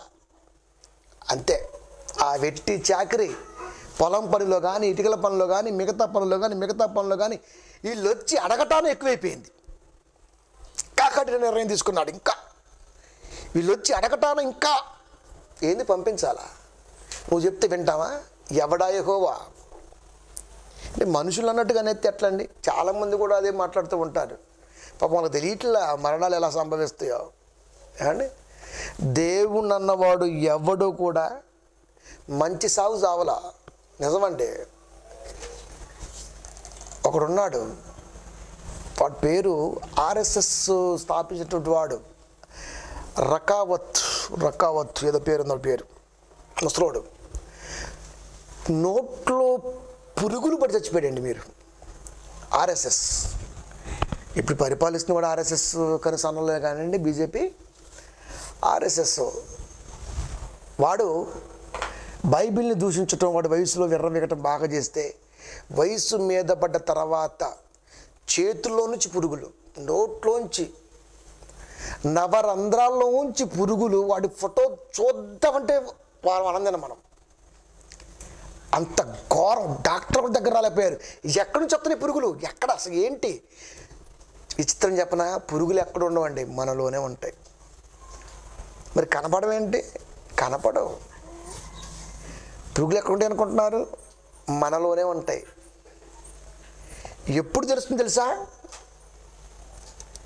యూరిన్ ఎప్పుడైతే బయటికి వెళ్ళదో, మలమూత్రాలు ఎప్పుడైతే బయటికి వెళ్ళవో, లోపల నువ్వు తిన్న ఫుడ్లో నుంచే అది బండబారిపోయి అక్కడ పురుగులు పడతాయి. ప్రియమైన దేవుని పిల్లరా, ఇవన్నీ వర్ణించడం చాలా కష్టంగా ఉంటుంది. పురుగులు ఎక్కడో ఉండవు. అందుకనే అగ్ని ఆరదు, పురుగు అన్న పదం వాడినంటే మనం ఏమనుకుంటాం తెలుసా? పురుగు అంటే మానవ అండి, ఆత్మ అండి అనుకుంటాం. పురుగు అంటే ఆత్మే, కానీ పురుగు అంటే నీలో ఉన్నది కూడా ఒక భాగమే. ఇది ఎప్పుడైనా సబ్జెక్ట్ వచ్చినప్పుడు చెప్తాను, కానీ అది అంత అవసరం లేదు. కానీ అలా అయిపోయాడు వాడు. అలాగే అనేక మంది ఈ రోజున బైబిల్ మీద పడి ఏడ్చిన వాడు దుర్మార్గపు సావే వచ్చాడు తప్ప మామూలు సావు ఎవడూ చావల. అంతే, వాళ్ళ అధికారం ఉంది కాబట్టి రేగుతూ ఉంటారు. రేగనేయండి, వదిలేయండి. దేవుడికి అప్పచెప్తే అంతే ఫసక్క. ఎప్పుడైతే పంపిలేదో మోసే అహరోనులు ఎన్ని సూచక్రియలు చేశారు తెలుసా? అస్సలకి కర్ర తీసేస్తే పాము అవటం, నీళ్ళను కొడితే అవ్వటం, పొగ రావటం, కప్పలు రావటం, తేళ్ళు రావటం, ఎన్ని చేసినా ఫరోలో మార్పు లేదు. ఫరోలో మార్పు లేదు అనడం కంటే ఫరోనే దేవుడు మార్చకుండా కఠినుడిగా ఉంచాడు అని ఆయనే చెప్పాడు. ఫరోలో ఎందుకు మార్పు రాలా? ఇజ్రాయేల్ చూడాలి. ఇజ్రాయేల్ ఎవరో ఫరో చెప్పాడు, సోమరులని. నిజంగా సోమరులు. ఎలాంటి సోమరులు అంటే ఏరు దాటిన తర్వాత తెప్ప తగలేసేస్తారండి. ఆ టైప్ వీళ్ళు. అంటే కృతజ్ఞత అయినటువంటి నికృష్టపు మనస్తత్వం వారు ఇజ్రాయేల్. ఎలా వచ్చిందో నిజం అంటే యాకోబు గర్భాన పుట్టినటువంటి పిల్లల్లో 12 గోత్రాలను ఎన్నుకుంటే ఆ గోత్రాల్లో రాబోతున్న రోజుల్లో దేవుణ్ణి ఎరగని తరం ఒకటి పుట్టిందంటే మీరు ఆలోచించండి. అసలుకి సాక్షాత్తు దేవుడు నా ప్రజలు అనుకున్నటువంటి ప్రజల్లో నుంచి ఇలాంటి నికృష్టులు పుట్టారంటే ఆలోచించండి. ప్రియమైన దేవుని పిల్లరా, ఊరుకోడు కదా, ఊరుకోడండి దేవుడు. ఎప్పుడైతే ఎన్ని చేసినా ఫరోలో మార్పు లేదు. ఫరోలో మార్పు లేకుండా చేసింది కూడా దేవుడే. 11వ అధ్యాయం నిర్గమాకాండము 10వ వచనము. మోషే అహరోనులు ఫరో ఎదుట ఈ మహత్కార్యములు చేసిరి. అయినను యెహోవా ఫరో హృదయమును కఠినపరచగా అతడు తన దేశంలో ఉండి ఇజ్రాయేలును పోనీయుడాయను. యెహోవానే కఠినపరిచాడు. ఇప్పుడు దేవుడు కఠినపరచడం ఎందుకండి? దేవుడు ఎందుకు కఠినపరచాలంటే సైన్యంలోకి జాయిన్ అయినప్పుడు నువ్వు ఇంటి దగ్గర అల్లారు ముద్దుగా పెరగొచ్చు, ఒకే ఒక కొడుకుగా ఉండొచ్చు, బుడ్డిగా లేకపోతే మరొకటిగా లేకపోతే బజ్జిగా లేకపోతే అదిగా లేకపోతే ఇదిగా అని నువ్వు ముద్దు పేర్లు ఎన్నైనా పెట్టుకోవచ్చు. కానీ వన్స్ ఒక్కసారి ఆర్మీలోకి జాయిన్ అయితే తాట తీస్తాడంతే. అల్లారు ముద్దుగా పెంచుకున్నా అంటే ఎవరికి అల్లారు ముద్దు? నీకు, దేశానికి కాదుగా. సానపెడతాడు. ఎందుకు? అక్కడికి జాయిన్ అయినంత వరకే. జాయిన్ వన్స్ అయ్యావా అంతే, 4 గంటలకు లేపుతాడు, ఇంతే అన్నం పెడతాడు. గొడ్డు చాకరి. ఎప్పుడు యుద్ధం ఎప్పుడు తిరగదు, అలర్ట్ ఉంటానే ఉండాలా. ఇజ్రాయేలు సోమరిపోతులు ఇన్ని సూచక్రియలు ఫరో చూస్తున్నారు. వీళ్ళు ఏమనుకుంటున్నారు? అమ్మయ్య నమస్కారం ప్రార్థన చేశారు కదా, దేవుడు మా మొర విన్నాడని. దేవుడు మీ మొర విన్నాడు, మోషేని అహరోనుని పంపించాడు. కానీ మిమ్మల్ని విడుదల చేయట్లేదు కదా. మొర అయితే విన్నాడు, మొరైనంత మాత్రం విడుదల రాదు. మొర విన్నాడు అంటే ఈ మొరలో నువ్వు పశ్చాత్తాపం అన్నది కనబడాలి దేవుడికి. మొర అంటేనే పశ్చాత్తాపం వేరు, మొర వేరు, ఏడుపు వేరు, ఏడుచుట్టుగా ఉండటం వేరు. ఇన్ని రకాల వేరియేషన్స్ ఉంటాయి. మొర అనగానే అది కాదు మొర అంటే. మా మొర దేవుడు విన్నాడు, నీ మొర దేవుడు విన్నాడు, కానీ నీ పశ్చాత్తాపం దేవుడు చూడలేదు, అందుకని నీకు ప్రతిఫలం రాలేదు. పశ్చాత్తాపం అది కనబడాలి దేవుడికి. మొర విన్నారు కదా. మరి మొర విన్నా ఫరో ఇన్ని సూచనలు చేస్తున్నా ఫరో మనసుని కఠినపరిచాడంటే నీ మొర ఎక్కడున్నాడు దేవుడు? నీ మొర ఎక్కడున్నట్టు? మొర ఎక్కడున్నట్టు? మొర విన్నాడు. ఆయన చెప్తున్నాడు మొర విన్నాడు. మరి మొర విన్నప్పుడు పశ్చాత్తాపం అనేది నీలో లేనప్పుడు ఎన్ని శోషక్రియలు జరిగిస్తున్నా, ఎన్ని వాస్తవాలు నీ మనసుకు తాకిస్తున్నా నీలో మార్పు రాలేదు అంటే దేవుడు ఏమనుకోవాలి? అందుకని క్రియని కఠినం చేస్తారు. అక్కడ క్రియ ఈజ్వల్ ఫరో మనసు కఠినం అవుతుంది. ఇజ్రాయేల్ చూస్తున్నారు, బాయుడేంట్రో బాబు ఇలా అయిపోయాడు. మీకంటే ఎక్కువ కఠినమా? నా పిల్లని అబ్రహామును ప్రేమించి ఇస్సాకునిస్తే, ఇస్సాకును ప్రేమించి యాకోబునిస్తే, యాకోబును ప్రేమించిన నేను 12 మందినిచ్చి 12 మంది నుంచి గోత్రాలుగా వంశాలుగా విభాగించి అనేక మందిని కావాలని కోరుకుంటే మీరు నా నుంచి దూరం అయిపోవడం తప్పులేదు. కానీ నేను మాత్రం మీ మొర వినాలి, మీకు సమాధానం అందించాలి. వాటి కుదరదో. దేవుడు రాలే, కఠినపరిచాడు. దేవుడే కఠినంగా ఉన్నాడంటే ఆలోచించండి. ఎందుకు? మార్పు లేని మనసుకి కఠినమే మందు. అది తన దేశంలో నుండి ఇజ్రాయేల్ని పోనీయలేదు. పోనిచ్చాడా? పండగకు పోనీలా. అడవిలో ఉత్సవం జరగాలి, పండగ జరగాలి, నాకు పోనీలా. ఎన్నో చేశారు, ఛాన్స్ లేదు. అయినా సరే ఎన్ని చేసినా అంటూ దేవుడు కఠిన పరిస్థితి ఫరో అలా నోట్లుగా ఉండిపోయాడు. ఈ లోపులో ఏమైంది తెలుసా? ఐగుప్తులకి పస్కా అనే ఒక కొత్త పండగని దేవుడు ప్రవేశపెట్టాడు. అంటే ఒక మనిషిని చంపాలంటే ఒక పండగ రావాలి. పండగ మనిషిని చంపుతుంది. మీకు తెలుసు లేదో? పండగలో మీరు చూడండి, అయ్యో పండగకి వెళ్ళొస్తున్నాడండి, అంతే. ఉత్సవానికి వెళ్ళొచ్చినా, ఊరేగింపుకి వెళ్ళొచ్చినా నీ ఉత్సాహంలో నువ్వు ఉండి తిరిగి నువ్వు రాలేవు. అందుకనే రాకపోకల్లో దేవుడు యాక్సిడెంట్ రూపంలో మనిషిని వేస్తున్నాడు. ఎందుకు? నువ్వు వెళ్ళింది నువ్వు ఉత్సాహానికే. మనకి ఇది అర్థం కావట్లా. దేవుడు ఉత్సాహం కోరుకుంటుంటే మనిషి ఉత్సాహవంతుడైపోతున్నాడు. దైవ ఉత్సాహాన్ని గుర్తిరకుండా వీడి ఉత్సాహంలో వీడు ఉంటున్నాడు. అందుకే పెండ్లికి వెళ్ళొస్తూ యాక్సిడెంట్లో మరణం, కొండకెళ్ళొస్తూ యాక్సిడెంట్లో మరణం, ఎక్కడికో అత్తారింటికి వెళ్ళొస్తూ యాక్సిడెంట్లో మరణం. నీ ఉత్సవానికి వెళ్ళొస్తున్నావు, నీ ఉత్సాహాన్ని కనపరుస్తున్నావు, పైగా దేవుడు ఉత్సాహాన్ని, దేవుడు కోరుకున్నటువంటి దాన్ని నువ్వు గుర్తిరగలేకపోయావు. అందుకనే నీకు గమ్యం అన్నది ఫుల్ స్టాప్. యాక్సిడెంట్లు ఎక్కువ అలాగే జరుగుతుంటాయి. మనం అనుకుంటాం మనం. నీకు సంతోషం ముఖ్యం కాదు, నువ్వు దేవుడికి ఇవ్వాలనుకున్న సంతోషంలో నువ్వు ఉండటం ముఖ్యం. ఇది మనిషి ఎప్పుడూ పాటించాలి. ఇది నిత్య నిబంధన. అది మన లైఫ్లో ఎక్కువగా దేవుడికి సంతోషం అందించాలి. లేకపోతే ఏ చేస్తాడు? కఠినత్వంలో ఆయన చాలా స్ట్రాంగ్గా ఉంటాడండి, చాలా స్ట్రాంగ్గా ఉంటాడు. ఈ లోపల ఇప్పుడు వీడి నుంచి రావాలంటే ఏం చేయాలి తెలుసా? వేసేయాలి. ఇంకా ముహూర్తం స్టార్ట్ చేయకపోతే మాట అంటారుగా, ముహూర్తం స్టార్ట్ కావాలంటే ఖచ్చితంగా ఒకదాన్ని ప్రవేశపెట్టాలి. పండగ అనేది ఎందుకు వచ్చిందయ్యా అంటే నీ సావుకి అది పునాది అని అర్థం. పండగ ఈజ్ ఈక్వల్ టు పునాది, మరణపు పునాది. పాప మనకు తెలియట్లే అవన్నీ కూడా. అది పండగ అంటే మరణపు పునాది. అది పండగలో మనం ఉంటూ సంతోషంగా దేవుడికే ఉంచాం. దేవుడికే సంతోషం. ఏది దేవుడికి సంతోషం ఏదైనా ఉందంటే అది తలంపులో నువ్వు చదివే వాక్యం కానీ, వినే తత్వం కానీ, దేవుడి కొరకు వచ్చే వేగిరపట్టు మనసు కానీ, ఇవి దేవుడికి సంతోషాన్ని ఇస్తాయి తప్ప మరొకటి ఏది ఇవ్వదు. ప్రారంభం నుంచి అది వేస్తూనే ఉన్నాడు, వేస్తూనే ఉంటాడు కూడా. ఇప్పటికి కూడా అదే నర్మ గర్భ సత్యం ఏందయ్యా అంటే నువ్వు పండగ ముందు లేకపోతే నీ సంతోషంలో ఉండే పెళ్ళి ఇంట విషాదం. ఎందుకు విషాదం అండి? దీని వెనకాల ఎవరున్నారు? అజాగ్రత్త కాదు. నీ సంతోషంలో నువ్వు ఉన్నావు, దేవుడికి ఉత్సాహం కరువైంది, అందుకని వేసేస్తాడంతే, వేసేస్తాడంతే. లోకానికి ఎప్పుడు తెలుస్తుంది? మాలాంటి చెప్తే తెలుస్తుంది. కనుక ప్రియమైన దేవుని పిల్లరా, ఇక లాభం. ఇప్పుడు ఫరోని ఏం చేద్దాం? స్పాట్ పెట్టాలి. మరి స్పాట్ పెట్టాలంటే ఇప్పుడు పండగ మీ కొరకు రావాలి. నా కొరకు ఎలాగో మీరు తయారు, ఇప్పుడు మీ కొరకు తెస్తా పండగ. అదే ఇజ్రాయెల్ మొట్టమొదటి పండగ పస్కా. దీంట్లో నియమాలు పెద్దలందరూ పిలిచారు కదా. ఇప్పుడు మీరు అందరూ ఏం చేస్తారంటే మేకని, మేము క్రైస్తవం అండి, మేకలు తినమండి. స్వైన్ తింటావా? పన్ని తింటావా? చాలా బాగుంటుంది. మరి తింటా. అది మేకలు తినకూడదండి. మేక సాతానికి సాదృశ్యం అండి. మేక అంటే నాయకుడు అర్థం. మేకలు అంటే నాయకులు, గొర్రెలు అంటే విశ్వాసులు.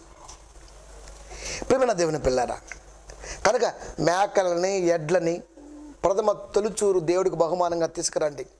పొట్టేలని కోసి ఎముక ఎరవకుండా మీరు తినండి. ఇంట్లో పిలవండి. మళ్ళీ రేపుడికి మిగలకూడదు. మిగిలితే కాల్చిపడేయండి. బాగా తినండి. తిని మీరు ఏం చేస్తారంటే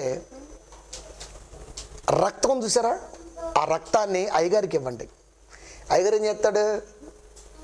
నల్ల జరుగుని తింటాడా?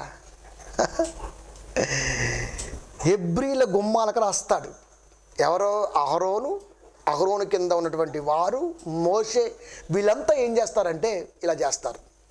కనుక ఆ రక్తం ప్లస్ ఆకారంలో పూయబడుతుంది. అది దేవుడు దిగివచ్చి చూస్తాడు. దేవుడు దిగి రావడం అంటే మళ్ళీ అలా అనుకోమా, అక్కడ చూస్తాడు అంతే. దేవుడు ఏ ఇంటికైతే లేదో ఆ ఇల్లుని ఫసక్ వేసేస్తాను. ఎందుకంటే అది వీళ్ళ కోసం వచ్చింది కదా. మరి ఇజ్రాయెల్ కొరకే పసకా ఉంది, మిగతా ఐగుప్తులకు పసకా వాళ్ళకి తెలియదు కదా. అలాగే అలా స్పాట్ పెట్టాడు. అంటే ఎంత స్కెచ్ మీరు చూడండి. మరిగా మహానుభావుడు ఆ రోజు ఐగుప్తులోనే పసగా పండుగ రావటం, ఐగుప్తు నుండి బయలుదేరటం అప్పుడు జరిగింది. అది 12వ అధ్యాయం 1వ వచనము, నిర్గమాకాండము. మోషే అహరోనులు ఐగుప్తు దేశములోనే ఉండగా యెహోవా వారితో ఇలాగ సెలవిచ్చెను, నెలలో ఈ నెల మీకు మొదటిది, నెలలో ఈ నెల మీకు మొదటిది. 11వ వచనము, మీరు దానిని తినవలసిన విధము ఏదనగా మీ నడుము కట్టుకొని అన్నం తినేటప్పుడు చెప్పులు తొడుక్కొని తినమన్నాడు. ఈ రోజున మనం అన్నం తినేటప్పుడు చెప్పులు వేసుకొని తినం. వాక్యం చెప్పేటప్పుడు మాత్రం చెప్పులు వేసుకొని చెబుతాం. రివర్స్. అన్నం తినాలంటే చెప్పులు వేసుకుని తినమన్నాడు దేవుడు. ఏ ఇంట్లో చెప్పులు వేసుకుని తింటారు మీరు చెప్పండి? ఏమండి, ఏ ఇంట్లో తింటున్నారు? పైగా మేము అన్నీ పాటిస్తున్నామండి. సరే, చెప్పులు అంటే కొత్త నిబంధనలో ఒక అర్థం చెప్పాడు సార్, అది పక్కన పెట్టి కానీ ఇక్కడ ఆలోచిద్దాం. ఏమండి, నడుము కట్టుకొని అంటే తువాలు కట్టుకోమంటున్నాడు. మంచిగా గట్టి బిగించో. ఎందుకు? భోజనానికి కూర్చోవాలి కదా. ఇప్పుడు నువ్వు చెప్పులు తొడుక్కో.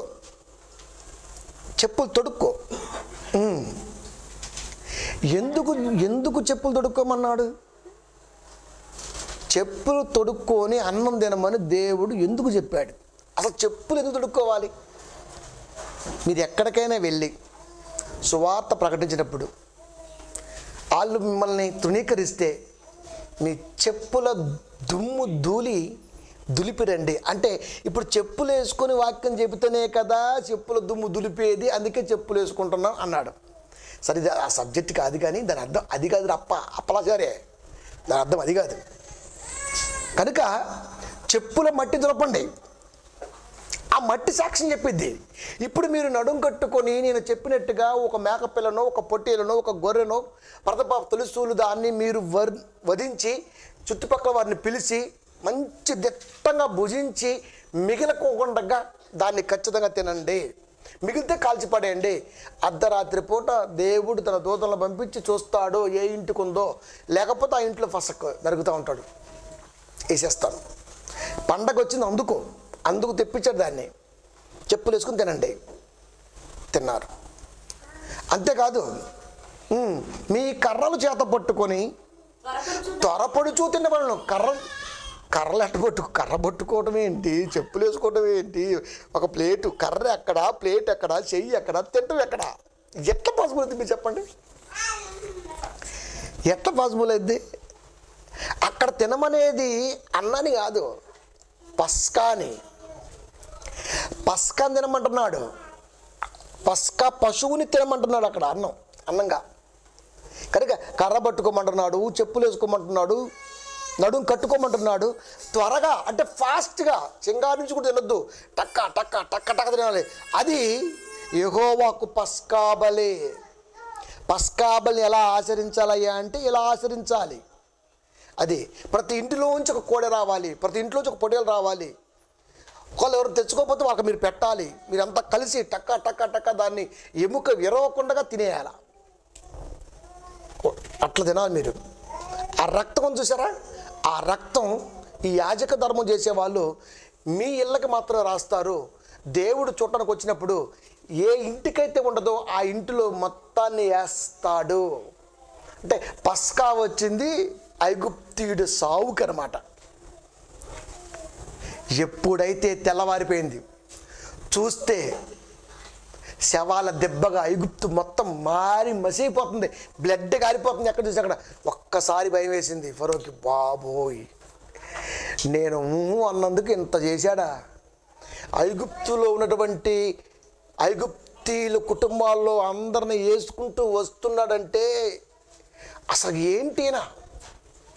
సూచక్రియలకు తలవంచని వాడు రక్తం చూసి కళ్ళు తిరిగిపోయి వెంటనే పిలిచాడు. చాలు, ఆపండి, వేసిన వరకు. తెల్లవరుసకి ఎంతమంది వేయాలో అంతమంది వేశారండి. ఐగుప్తులో ఎంతమందిని వేయాలో అంతమందిని వేశారు. రక్తం ఏర్లైపోతుంది. అందరు నిద్రలో ఉన్నారు, వీళ్ళు మాత్రం యాతలో ఉన్నారు, వీళ్ళు తిండిలో ఉన్నారు. ఒకళ్ళు తింటున్నారు, ఒకళ్ళు వేస్తున్నారు, ఒకళ్ళు పడుకున్నారు. భలే ఉందిలే టీటీపీ.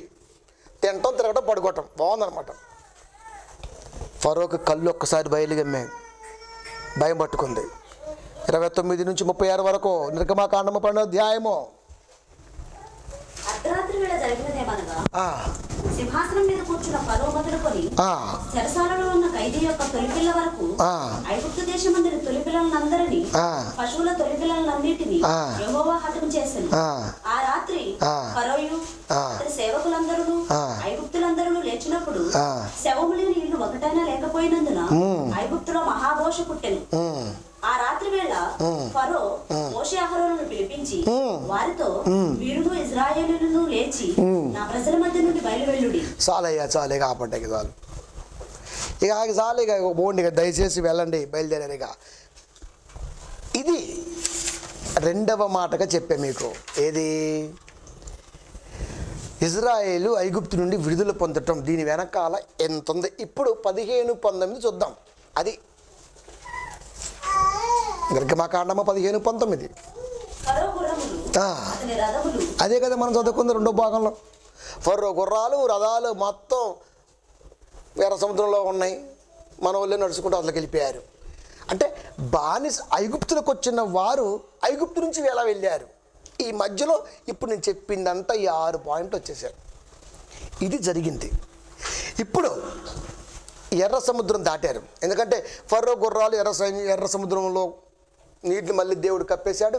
ఇవి చచ్చిపోయాయి, సైన్యం పోయింది. వీళ్ళు మాత్రం ఎర్ర సముద్రం దాటి సీనాయి పర్వతం మీదకి వెళ్ళారు. మోటివేట్ చేస్తున్నారు దేవుడు. సీనాయి పర్వతం మీదకి వచ్చారు. 6 లక్షల కాల్బలం మోషే నడిపించాడు, వచ్చేసాడు. ఇప్పుడు 7వ పార్ట్ 15-22. మోషే ఎర్ర సముద్రం నుండి జనులను సాగజేయగా వారు షూరు అరణ్యంలోనికి వెళ్ళి దానిలో 3 దినములు నడిచిరి. మారా అనగా ఊరు పేరు, ప్రాంతం పేరు. మారాలో నీళ్లు చేదుగా ఉంటవి. అందుకే మారాని దేవుడు తీపిగా మార్చాడు, తీయని నీళ్లుగా మార్చాడు. అదే మారాని మధురంగా, మధురం. మారా అంటే ఆ ప్రాంతం. సీనాయి పర్వతం దగ్గరికి వెళ్తున్నారు ఇప్పుడు వీళ్ళు. అదే షూరు అరణ్యంలోకి వచ్చారు, దాటారు. అక్కడి నుంచి నీళ్ళు దొరకలేదు. కొంచెం ముందుకెళ్తే మారాకు వచ్చారు. మారాలో నీళ్లు తాగలేకపోయారు, చేదు. ఈరోజు మనకు చేదు నీళ్ళు కనపడవు, ఉప్పు నీళ్ళు కనపడతాయి, సముద్రాలు ఉన్నాయి కాబట్టి. చేదు నీళ్ళు. అందుకనే మారాను తీయగా మార్చాడు దేవుడు. అంటే తాగటానికి అనుకూలంగా మార్చాడు.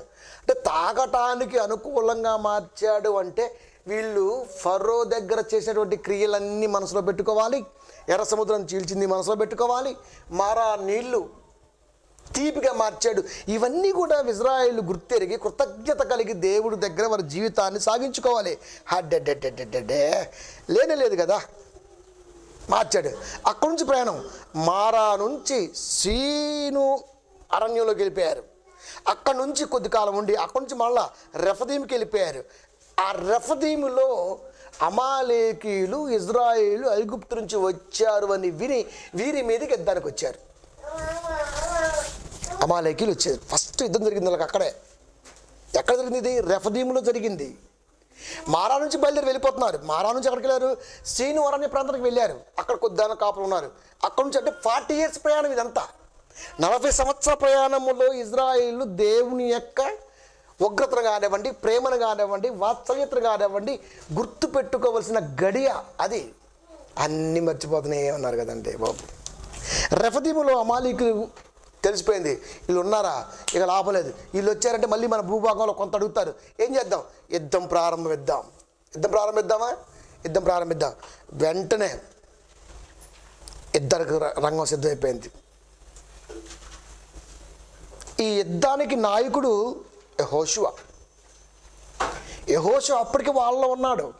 అందుకని మనకి ద్వితీయోపదేశకాండం అయిపోయిన తర్వాత, మోషే గారు చనిపోయిన తర్వాత, ఆ ప్రాంతంలో పెట్టిన తర్వాత 30 దినాలు ఏడ్చిన తర్వాత నాయకత్వ బాధ్యతలు తీసుకుంది ఎవరైనా అంటే యెహోషువ యుద్ధం చేస్తున్నాడు. అక్కడ గెలిచారు. యుద్ధం యెహోషువ కదా మరి చేసింది. వీళ్ళు గెలిచిపోయారు. ఎప్పుడైతే వీళ్ళు గెలిచారో మోషే ఐగుప్తు నుంచి బయలుదేరాడని, ఈ యొక్క ప్రాంతమైనటువంటి ఈ రెఫదీములో అమాలేకులతో యుద్ధం జరిగిందని, యుద్ధములో యెహోషువ నాయకత్వంలో గెలిచారని ఎక్కడో ఉన్నటువంటి మామకి ఇత్రో తెలిసింది. నాయకత్వ బాధ్యతలో నడిపించుకుంటూ వస్తున్నాడు ఐగుప్తుకి. కనాను నుంచి వచ్చేసాడు కదా, ఐగుప్తుకి వచ్చేసాడు. అర్థమైపోయింది. అమ్మా అల్లుడు అక్కడ ఉన్నాడు, వెళ్దామమ్మా అని కూతురుని తీసుకున్నాడు. సిప్పోరా అని తీసుకొని బయలుదేరాడు. అప్పటికి 2 కొడుకులు మోసేవారికి తీసుకొని వచ్చారు. పలానా చోట నన్ను కబురు అందింది, అమ్మయ్య కలుసుకున్నారు. మామగారికి అన్నీ వివరిస్తున్నాడు. భార్య బిడ్డలు చూసుకున్నాడు, అన్ని వివరిస్తున్నాడు, ఇలా జరిగింది అన్నాడు. ఈ లోపల వాళ్ళకి కొన్ని పంచాయతీలు ఉంటాయి కదా, మరి ఎప్పటికెళ్ళి పంచాయతీలే, ఎందుకంటే అంతమంది జనం కదా. ఒకరోజు అందరూ కలిసి అన్నానికి కూర్చున్నారు, భోజనం చేస్తున్నారు. తెల్లవారే పంచాయతీ ఉదయం మొదలైంది, సాయంత్రం వరకు సాగుతూనే ఉంది. ఇన్స్ట్రక్షన్స్ ఇస్తున్నాడు, ఇలా కాదు, ఇలా ఉండని. అప్పుడు మా అమ్మగారు సలహా ఇచ్చారు, ఈయన యాజకుడు కదా, మరి అబ్బాయి ఇలా చేస్తే కుదరదా నువ్వు, నేను చెప్తే మాట చేయన్నాడు. 1000 మందికి 100 మందిని పెట్టు, 100 మందికి 50 మందిని పెట్టు, 50 మందికి 10 మందిని పెట్టు, ఇలా న్యాయాధిపతులను పెట్టు అన్నాడు. అంతే, ఇది బాగుంది. ఇప్పుడు 1000 మందికి ఒక 100 మంది న్యాయాధిపతులు, ఒక 100 మందికి మళ్ళీ ఒక 50 మంది న్యాయాధిపతులు, ఇట్లా విభజించుకుంటూ న్యాయాధిపతుల్ని పెట్టడం మోషే గారి కాలములోనే జరిగింది. ఎవరు? దైవజనుడు యిత్రో మాట విని మోషే గారు ఆ నిర్ణయం తీసుకున్నారు. ఇది ఎక్కడ? ఇది అరణ్యంలోనే జరుగుతుంది. 38, 18 వెళ్దాం. 21 నిర్గమకాండము 18, 21. మరియు నీవు ప్రజలందరిలో సామర్థ్యము, దైవభక్తి, సత్యాసక్తి కలిగి లంచగొండులు కాని. సామర్థ్యము, దైవభక్తి, సత్య ఆసక్తి. సామర్థ్యము, దైవభక్తి, సత్యాసక్తి, ఈ 3 ఉంటే ఖచ్చితంగా వాడు కాపరైపోతాడు. ఎవరికైనా వాళ్ళు లేవీలు చెప్తున్నాడు మామ. దైవభక్తి, సామర్థ్యము, సత్యాసక్తి లంచగొండి కానీ మనుషులను ఏర్పరచుకొని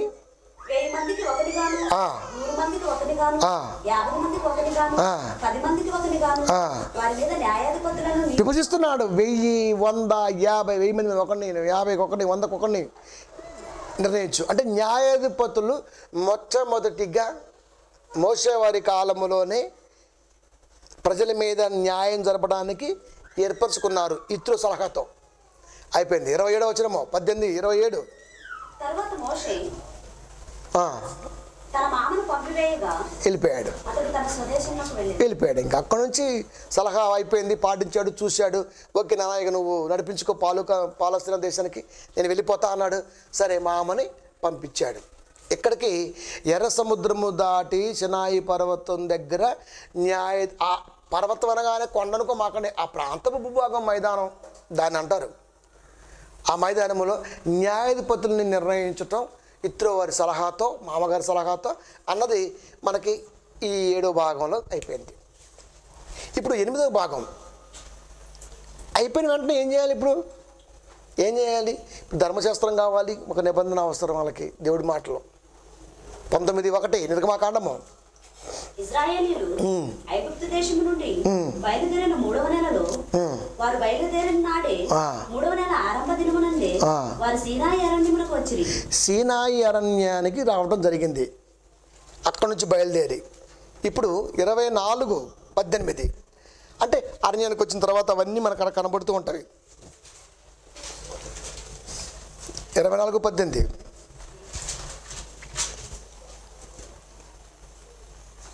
అప్పుడు మోషే ఆ మేఘములో ప్రవేశించి కొండ మీదకి ఎక్కాడు. మోషే ఆ కొండ మీద రేయింబగళ్ళు 40 దినములు ఉండేది. ఇకంతే. ఎప్పుడైతే సీనాయి అరణ్యాలకు ప్రవేశించారో అక్కడి నుంచి ఇక వీరి కోసం ఎన్ని అద్భుతాలంటే చెప్పలేము. ఇంకా పాపం మోషే అక్కడే సహనాన్ని కోల్పోయాడు. అంతే. వీళ్ళు మన్నాను గురిపించినా మళ్ళీ ఆకలి అంటారు, తిండిపోతులు సోమరిపోతులు కదా. మరి ఎన్ని అద్భుతాలు వీరి పట్ల చేసిన మళ్ళా సనగటమే వీళ్ళ పని. తక్కువైతే సనగటం. ఎందుకు తెచ్చే మమ్మల్ని? వాడే నయం, బాగా అది పెట్టాడు, మాకు తిట్టినా కొట్టి ఒక మాసం ఉద్దేశవాడు, నువ్వేంట రుచి పసిలు ఎందుకు గురిపెడుతున్నావు? ఇదేమి? ఇవన్నీ కూడా జరుగుతున్నాయి. ఇక లాభం లేదు. వీళ్ళు నడిపించాలంటే కొన్ని కావాలి అని దేవుడు అనుకున్నాడు. ఒక చోట ఆపి సినాయి దగ్గర మోషేని ఒక్కసారి కొండ మీదకి వచ్చాయి. మరి వీళ్ళు ఏం చేయాలి? వీళ్ళు అక్కడ ఉన్నాయి, వాళ్ళు అంటారులే ఉన్నాయి, అక్కడ ఉన్నాడు కదా, ఉన్నాయి. నువ్వు కొండ మీదకి వచ్చాయి. కొండ మీదకి వెళ్ళిపోయాడు. 1 రోజు, 2 రోజులు, 3 రోజులు ఏమైపోయింది మోసే? కనీసం ఒక్కలను ఎక్కి చూసారా అంటే అసలు ఆసక్తి లేదు కదా. ఏమైపోయిందో కూడా తెలియదు. చివరికి అహరోను కూడా వాళ్ళని మార్చేశారు. చూడండి ఎలా పడతాం. అది ప్రజల మాట నాయకుడు వినాలి. అలా అయిపోయింది. 40 దినాలు వెళ్ళిపోయాడు. ఈ 40 దినాలలో 10 మాటలు. ఈ 40 దినాలలో 10 మాటలు. ఈ 10 మాటలలో నడిపించే సారం, నడిపించే తత్వం, ఇవన్నీ మోషేకి నేర్పాడు, ఏం చెయ్యాలో ఎవరో చేయాలో. ఇవి వచ్చిన తర్వాతే ధర్మశాస్త్రం రాశాడు, గుర్తుపెట్టుకోండి. 10 ఆజ్ఞలు బేస్ చేసుకుని ధర్మశాస్త్రం రాశాడు మోషే. కనుక చూశాడు మోషే రాడిగా, ఏం చేద్దాం మరి, ఏం చేయాలి, ఏదో చేద్దాం. చేశారు, కోపం వచ్చేసింది దేవుడికి. ఇంకా జరగాల్సినంత జరిగిపోతుంది మ్యాటర్ అంతా. అక్కడ ఉపదేశించాడు, అన్నీ నేర్పాడు. ఎన్ని చేసినా వీళ్ళు మార్పు రాలేదు. అప్పుడు ఖచ్చితంగా ఈ ధర్మశాస్త్ర ఆచరణలో ఆరాధన నియమాలు కావాలి. మాటలు చెప్తే వింటలా, ఇప్పుడు ప్రార్థన చేయాలి. వీళ్ళు ఆరాధన నియమాలు కావాలి. వీళ్ళకి ఉపదేశిస్తుంటే కుదరట్లేదు, అన్నీ చెప్తుంటే అలాగే వెళ్ళిపోతున్నారు. అందుకనే ఇప్పుడు మీరు అందరూ కలిసి మోకరించి ప్రభువుకు చేతులెత్తి ప్రార్థన చేయండి. నేర్పాలి, ఇప్పుడు తప్పలేదు నేర్పెడతాడు. ధర్మశాస్త్రము ఇవ్వటమే కాకుండా దానిలో దేవుని ఆరాధించే పద్ధతిని కూడా నేర్పుతున్నాడు. దేవుడి మాటే కాదండి, దేవుడి మాటలో ఉన్నటువంటి దాన్ని తిరిగి మరలా మనం ఆరాధనలోకి రావాలని దేవుడు కోరుకున్నాడు. అది 9వ మాటగా. ఎందుకంటే ఎన్ని చెప్పిన వాళ్ళు మార్పు రానప్పుడు కనీసం చేయాలి. ఇప్పుడు ఒక నియమాలు పెట్టాలి, దాన్ని ఆజ్ఞలుగా వాళ్ళు తీసుకోవాలి అనుకున్నాడు దేవుడు.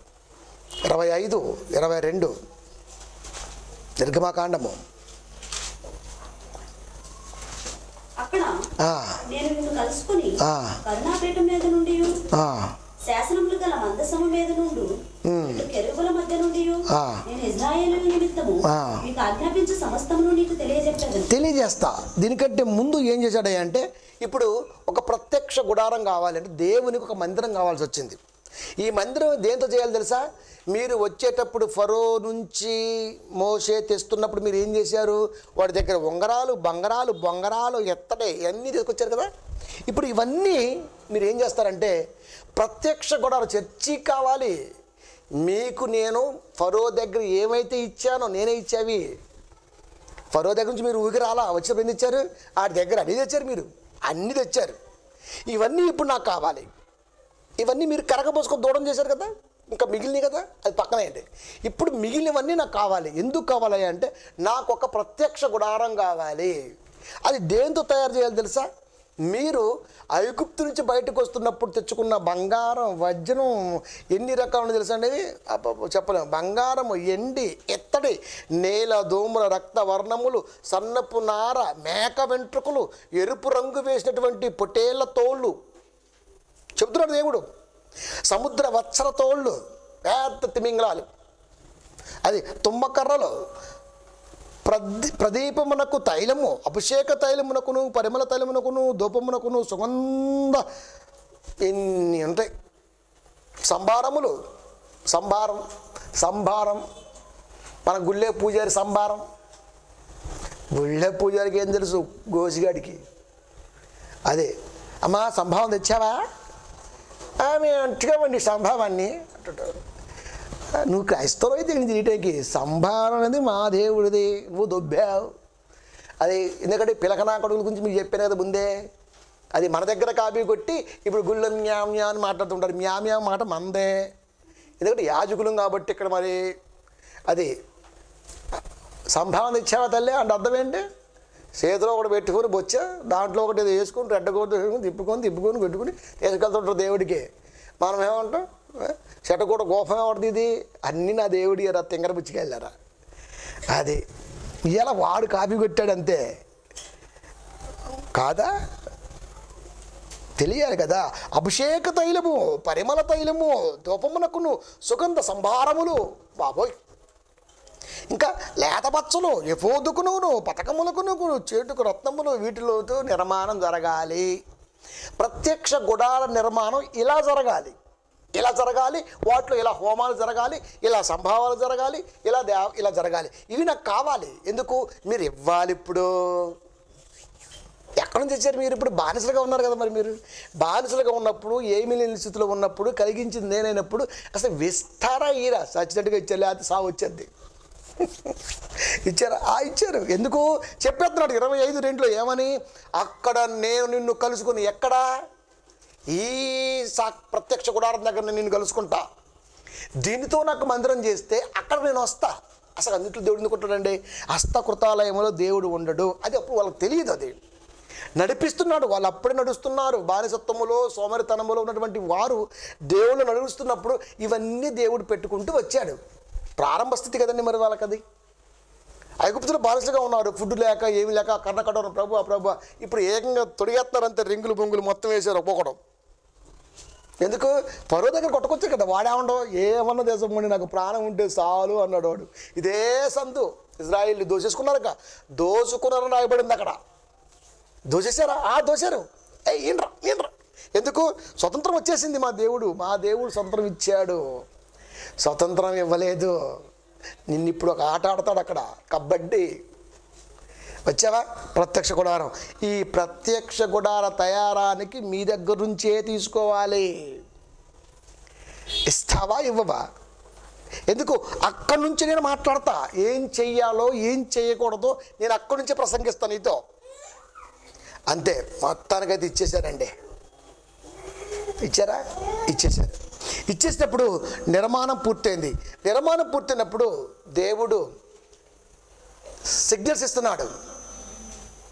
ఏమని? ఈ టైంలో ఇలా వెళ్ళొచ్చు, ఈ టైంలో ఇలా వెళ్ళొచ్చు, ఈ టైంలో ఇలా వెళ్ళొచ్చు. టైం తప్పించారనుకో పోవడానికి కుదరదు. మళ్ళా అంతే కదండి, కుదరదు పోవడానికి. 34 నుండి లాస్ట్ మాట. నిర్మాణం పూర్తయిపోయింది. 40వ అధ్యాయము 34 నుంచి 38 వరకు.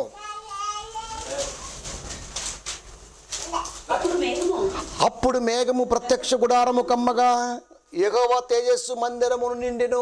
నిర్మాణం పూర్తయిపోయింది. పూర్తయింది.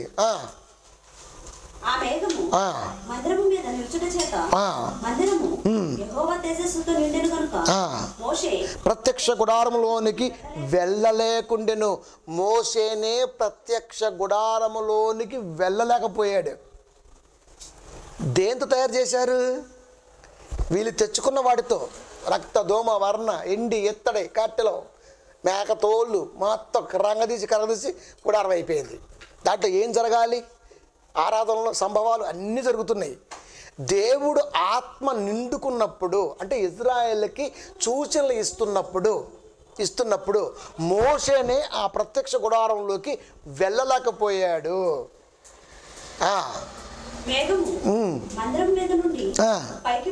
మేఘము మందిరము పై నుండి పైకి వెళ్ళినప్పుడు వెళ్ళను ఇజ్రాయేలు ప్రయాణమైపోయి మేఘము ఆ ప్రత్యక్ష గుడారములోంచి పైకి వెళ్ళింది అనుకోండి. అంటే మేఘం ఎక్కడుంది? ప్రత్యక్ష గుడారాన్ని కమ్ముతుంది. ఆ కమ్మిన మేఘం పైకి వెళ్ళిపోతే వాళ్ళు అక్కడి నుంచి ప్రయాణమే వెళ్ళిపోవాలి.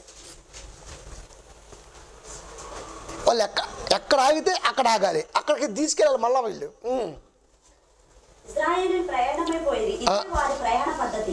ఇట్లా ప్రత్యక్ష గుడారంలో మేఘము పైకి వస్తే అది వెళ్ళిపోతే, అది పైకి లేస్తే వీళ్ళు వెళ్ళిపోవాలి. ఇంకా అది మేఘం ఆవరించుకుంటే ఆగిపోవాలి, లేస్తే వెళ్ళిపోవాలి, ఆవరించుకుంటే ఆగిపోవాలి. దేవుడు సూచనలు, రాహుకాలం, తిథులు, ఇవన్నీ కూడా పుట్టింది బైబిల్లో ఈ ధర్మశాస్త్రము నుండే. ఇది అది ఎప్పుడు లేచిందో తెలియదు. అది లేస్తే మంచిది, అది వస్తే ఆగిపోవాలి. సిగ్నల్స్. మనం అంటుంటాం అమ్మో ఈ టైంలో పోకూడదు. ఎక్కడి నుంచి పుట్టాయి ఇవన్నీ? రాహుకాలం. బైబిల్ మనకంటే ముందు గొప్పగా చదివి వాళ్ళ గ్రంథాల్లో రాసుకొని ఇది రాహుకాలం అండి, ఇది ఆ కాలం అండి, ఇప్పుడు వెళ్ళొచ్చండి, ఇప్పుడు వెళ్ళకూడదండి, ఇది ఇది ఈ నక్షత్రం చూసి పెళ్లి చేసుకోవాలండి మీరు. ఏ నక్షత్రం అంటే ఇది? అరుంధతి నక్షత్రం. ఎప్పుడు వస్తుంది అది? తెల్లవారుజామున 3 to 4:30 మధ్యలో. ఎవరు చేసుకోవాలి? జాంబవంతుడి కుమార్తె. వాడెవడం? ప్రియమైన దేవుని పిల్లారు, ఆలోచించండి. కనబడిద్దా? ఆ పంచి కట్టుకోవడం, ప్యాంటు కట్టుకోవడం. అరుంధతి నక్షత్రం కనబడింది. అరుంధతి నక్షత్రం కనబడింది. జాంబవంతుని కుమార్తె అరుంధతి. ఏమైనా చూడనమాట ఎవడో? ఒక వైశ్యుడు చూస్తాడు, ఒక శూద్రుడు చూస్తాడు, ఒక వైశ్యుడు చూస్తాడు, ఎవరైనా చూస్తాడు అంతే. అందరికీ అక్కలాంటిది అరుంధతి. అరుంధతి చరిత్ర మాకు చెబితే ఎట్లా, పైగా నాకు చెబితే ఎట్లా? ఏమండి ప్రియమైన దేవుని పిల్లరా, నేర్పుతున్నాడు కదా దేవుడు. అందుకే బైబిల్ ఈ సమస్తాన్ని బీట్ చేసిందండి. సమస్తాన్ని బీట్ చేసింది బైబిల్. ప్రతి దాన్ని కొట్టగలిగే శక్తి బైబిల్ తెలిసినటువంటి బోధకుడికి మాత్రమే ఉంటుంది, లేకపోతే ఉండదు అంతే. ఇంకా మేఘం ఆ ప్రత్యక్ష గుడారం పైకి వస్తే వెళ్ళిపోతారు, ఆవరించుకుంటే ఆగిపోతారు. దేవుడు సూచనలు ఇస్తున్నాడు ఇజ్రాయెల్కి. ఇదే ప్రయాణానికి ఇట్లా ప్రయాణం చేస్తున్నారు. 38 ఇజ్రాయెల్ అందరి కన్నులు ఎదుట పగటి వేళ యెహోవా మేఘము మందిరం మీద ఉండి, పగటి వేళ యెహోవా మేఘము, యెహోవాకు ఒక మేఘం ఉందా? మేఘం ఉంది, మందిరం మీద ఉండెను. రాత్రి వేళ అగ్ని దాని మీద ఉండెను. రాత్రి వేళ అగ్ని, పగటి వేళ ఇది. పగటి వేళ మేఘం, రాత్రి వేళ అగ్ని దాని మీద ఉంది. వారి సమస్త ప్రయాణములు ఇలాగనే ఇలాగుననే జరిగను. సమస్త ప్రయాణంలో మేఘం పగలు, రాత్రి అగ్నిస్తాము. మేఘం పగలు. మరి రాత్రి ప్రయాణం ఏది? మేఘం పైకి లెత్తనే పోవాలి. రాత్రులు వెలుగు కావాలి పిల్లలకి, రాత్రులు వెలుగు కావాలి. ఎందుకంటే నా పిల్లలకి కష్టపడి నడిచి ఉంటారు, పడుకోవాలి, వాళ్ళకి వెలుగు కావాలి. అది పగలు, అది ఎప్పుడు లేస్తే అప్పుడు మేఘం వెళ్ళిపోవాలి. ఇది వాళ్ళ ప్రయాణంలో దేవుడు ఒక నిబంధనగా చేసుకున్నాడు. దేంతో తయారు చేయబడింది అది? ఐగుప్తులో ఫరో దగ్గర దోసుకున్న సొమ్ముతో దైవ నిర్మాణం జరిగింది. ఎందుకు జరిగింది? మన మంచికే జరిగింది. ఒక్కటే గుర్తు, దేవుడు చెప్పటం అంటే అంతే, సిగ్నల్. లేస్తుంటే పోతున్నారు, పగలు మేఘం, అది లేస్తే పోవటం, లేకపోతే అట్లుంటమే. ఇంకా వాళ్ళు ప్రయాణం చేసే విధానం, ఇజ్రాయేలీల ప్రయాణం చేస్తున్న విధానం అంటే వీళ్ళు ఇప్పుడు ఐగుప్తులోకి వచ్చిన దగ్గర తర్వాత తిరిగి మళ్ళా ఐగుప్తు నుంచి బయలుదేరి పాలు తేనె ప్రవహించి 40 సంవత్సరాలు ఇది నడవాలి. మళ్ళీ గుర్తుపెట్టుకోండి, 1 కాదు 2 కాదు. షినాయి అరణ్యము నుండి పాలు తేనె ప్రవహించే దేశం వరకు ప్రయాణమైపోయేంత వరకు ఈ మేఘస్తంభం, ఈ ప్రత్యక్ష గుడారం సిగ్నల్ ఇస్తూనే ఉంటవి.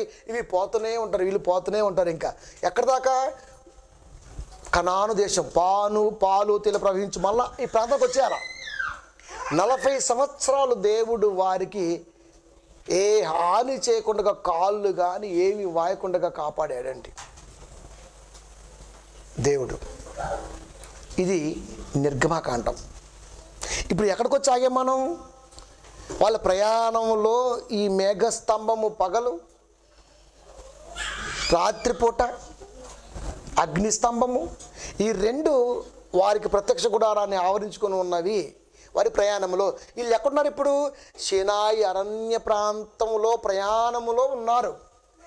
ఎక్కడి నుంచి బయలుదేరారు? ఐగుప్తులోకి వచ్చారు, తిరిగి మళ్ళా కనానికి రివర్స్ వస్తున్నారు. ఈ ప్రయాణములో మూడో ఫరో కాకొచ్చి ఆగింది వ్యవహారం. ఇది నిర్గమకాండం. నిర్గమ అంటే విడిచిపెట్టుట, అంటే ఐగుప్తుని విడిచిపెట్టుట. నిర్గమము అంటే విడిచిపెట్టుట.